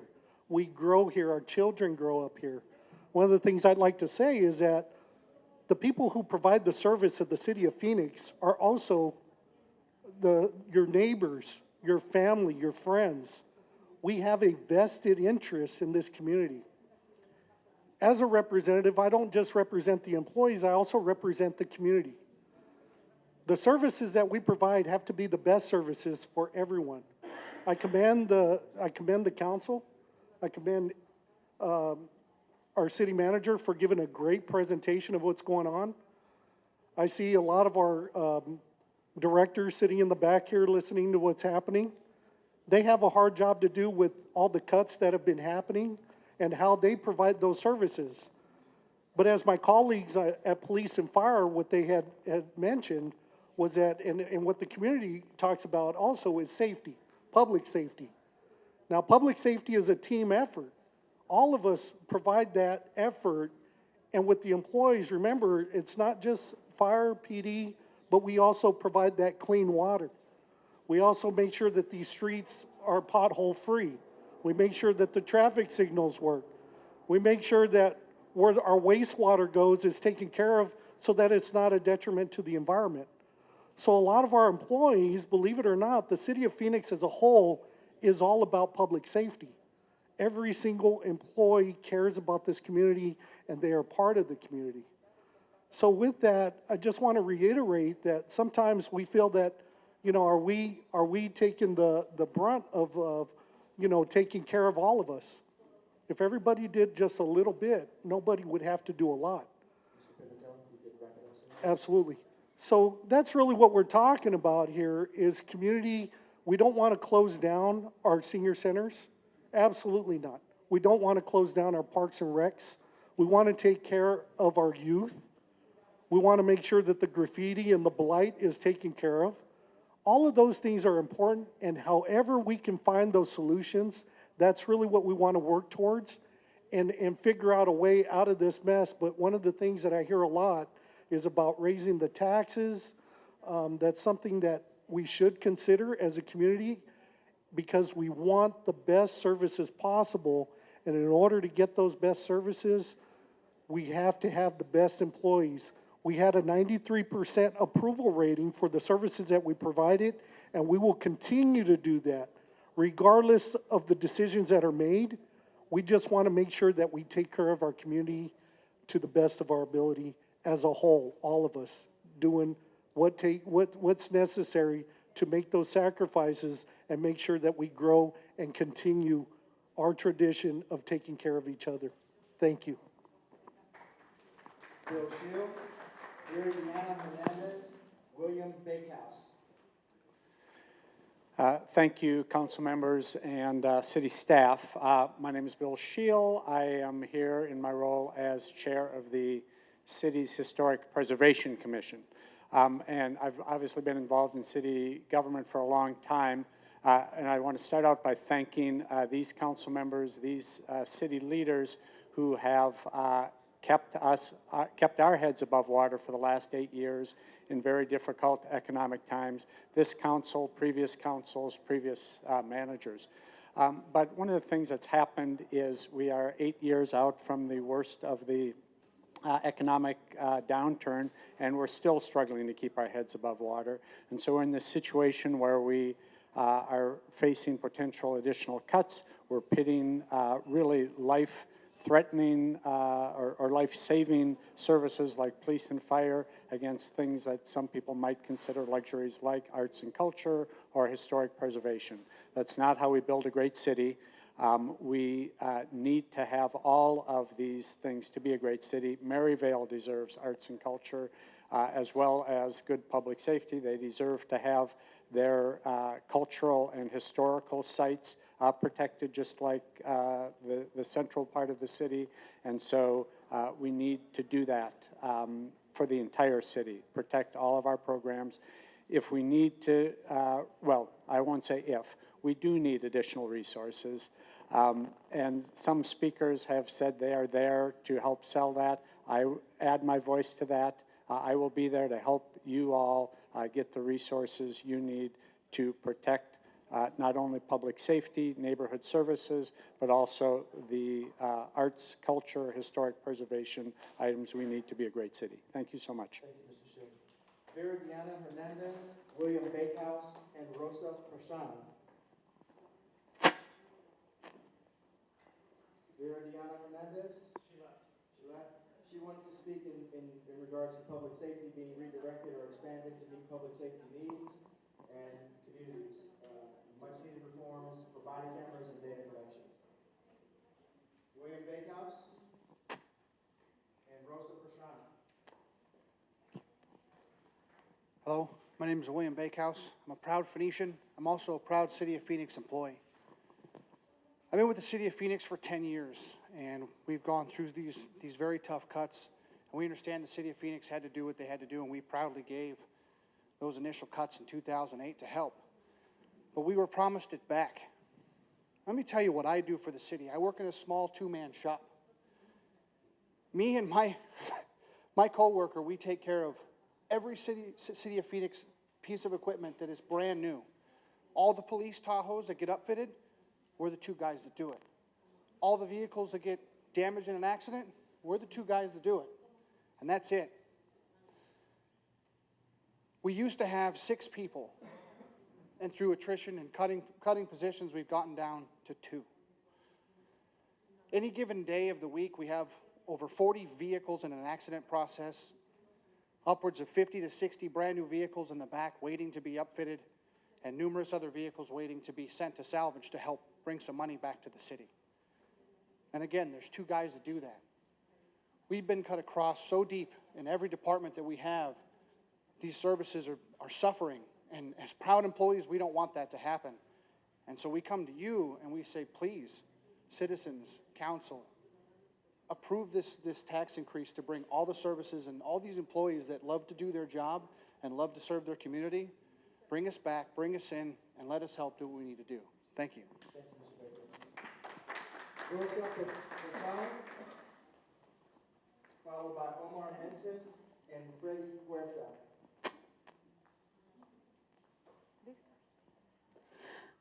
Hola, mi nombre es Rosa Pastrana, soy miembro de Osborne Blood Wash por 5 años. Yo vivo en el Distrito 4.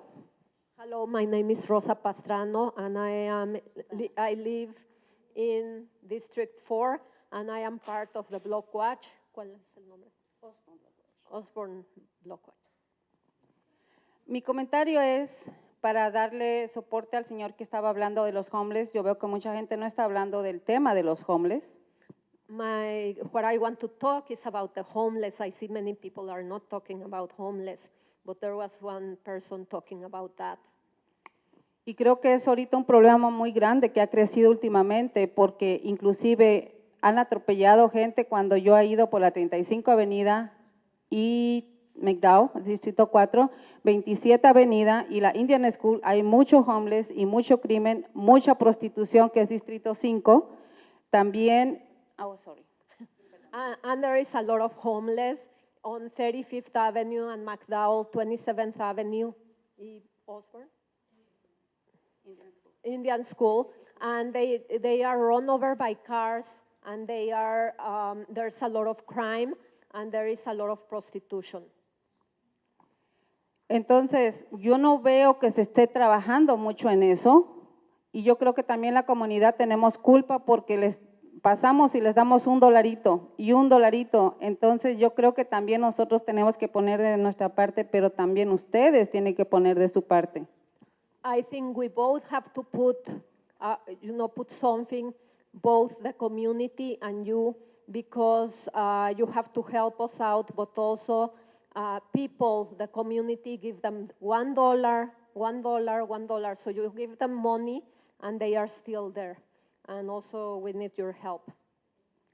So, la verdad yo veo como unas avenidas muy sucias, hay un cochinero y bueno, ese es el tema que hablo de los homeless. El segundo es, me gustaría ver más trabajar a la ciudad de Phoenix con la policía, con nuestra representante, porque los callejones están muy sucios. No hay graffiti, pero sí hay mucho cochinero en los callejones. Also, we see everything is very dirty, the streets, and we would like to work with you, with our council member, with the police and the residents to clean the alleys, because the alleys there is no graffiti, but they are very dirty.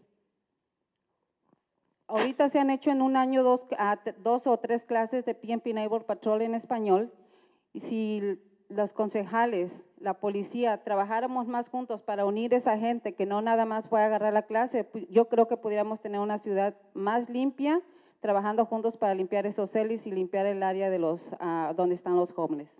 I would like to work together with the council members and the city to help support the people that took the PMP class. We took this class, but we don't go anywhere else with the class. And we would like you to help us go someplace else, take the next step for the class of PMP. Y pues ya por último, yo he visto que ha crecido un poco más el crimen. No han estado las llamadas, cuando llama la gente, más que nada la gente en español, dicen que no llegan a las llamadas muchas veces. Yo he sido la que he llamado personalmente por varias personas y también tardan para llegar los policías o no llegan de plano. So es algo que una vida está en peligro para mí y se necesita hacer algo más. If a life is in danger, we need to be right there with the police. You know, sometimes I call the police for people that cannot speak English, and we call the police if your life is threatened, and the police take a long time to show up or they don't show up. So we need to do that to help that. And that's all I have to say. Thank you very much. Omar Meneses, Freddy Huerta, and Lizette Meneses. So Omar Meneses says, I'm 18 years old. I think we should invest in street lights, fixing our streets, and more youth programs.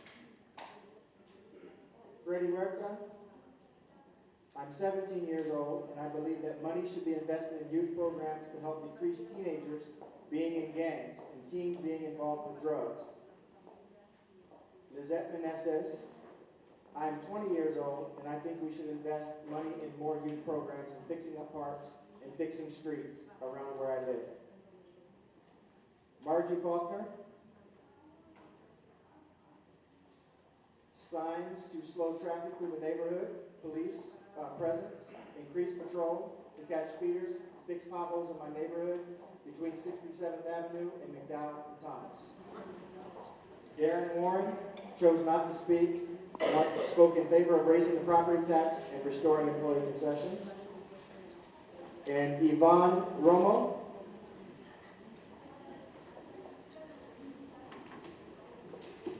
So Yvonne advocates for fixing streets and streetlights and more education funding. So that's all the cards we have for the evening. I want to thank you for everything here. I will let you know that the city manager's budget will be proposed on May the 3rd for the city council. That's where we will be. So we have the next 30 days where we have more public hearings. And with that, I'll turn it over to Councilman Valenzuela and the other council members.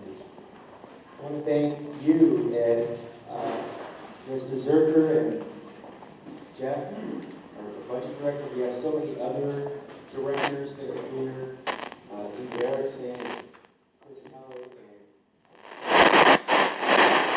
and that are here for getting it out to Maryville. This is incredibly important for all of us. And I know these budget hearings just began, but now I'm a bit biased, obviously. I mean, I am a Maryville kid.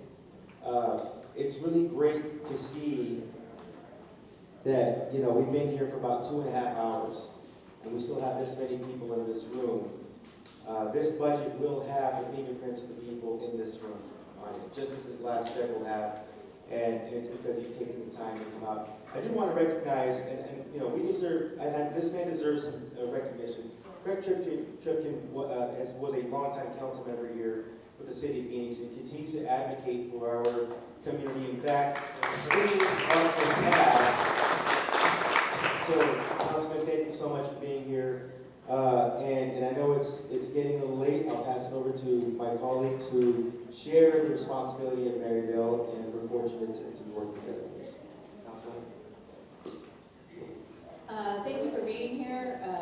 It's appreciated to hear all the different concerns. There's many different areas. Last night I started the budget hearing with Councilman Gallego, as I said earlier, and heard some of the concerns.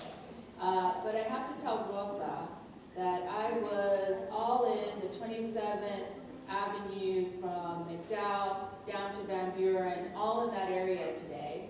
And I have to let her know that I had to use my phone to show Councilman Nowakowski the pictures that I took of what needs to happen in city services and the dumping that is happening with it throughout our whole city and throughout Maryville. So I just want to let her know that I am in the neighborhood and I'm there, and I drive each section at different moments of the day. So thank you, appreciate it.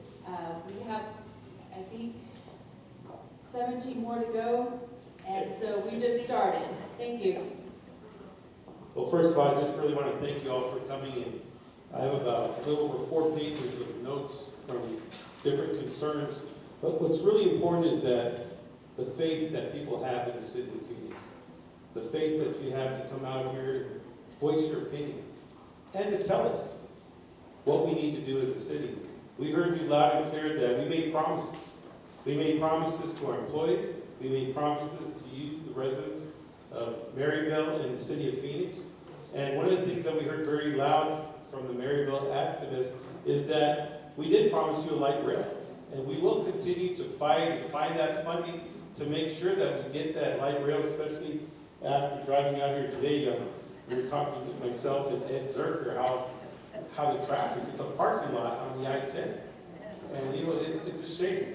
It's a shame that we don't have the freeways connected yet, and we're trying to connect all the freeways.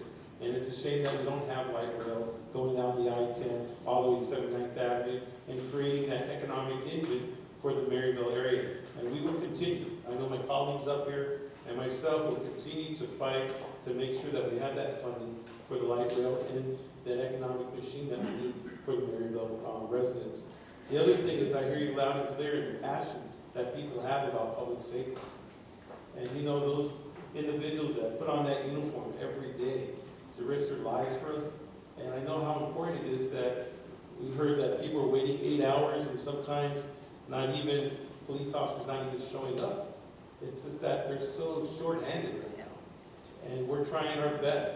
And we're trying to find those incentives to make sure that we can hire the best police officers, the best firefighters out there to protect our neighborhoods. And we heard also how important it is to protect all the services in the city of Phoenix and how we need to really look at our streets. Not just the potholes, but also making sure that there's lights on the streets so that in the evening, kids can go out and play. They can ride their bikes. And that they're not afraid of living in a certain part of town. That everyone should feel safe walking outside their neighborhoods. And I just really want to thank all the Block Watch and all those individuals that are those neighborhood patrol individuals that help our Phoenix officers to make sure that we have the best neighborhoods in the city. And then the other thing we heard is that on the homeless, that we really can't let go of these programming and funding the homeless shelters. That, you know, it's a growing need. And people are hurting right now. There's an economic downturn, and a lot of people are homeless now. And we can't get that funding. And once again, you know, Mr. Tripkin for everything, for being that strong advocate. I know that you volunteered hundreds and hundreds of hours in making sure that our homeless community is taken care of, and how we can actually not just solve the homeless problem we have out there with housing and our homelessness. So thank you for everything you're doing, working with our Mayor Greg Stanton and trying to put an end to homelessness. And finally, I just want to tell you that it's so important that you come and tell us what your needs are. And you continue to meet with us. And you continue to go to council meetings and voice your opinions. Because we need to hear from you all. You're out there in the community. You're out there knowing what the needs are. We need to hear from you all. So thank you once again for coming out. And thank you for caring and believing in the city of Phoenix. God bless you. You have been watching a community budget hearing held recently in Phoenix. For questions, comments, or ideas, please visit phoenix.gov or call 602-262-4800. You can also send feedback through social media by using #PhoenixBudget. This video can also be seen online at phoenix.gov/PHXTV or youtube.com/City of Phoenix AZ.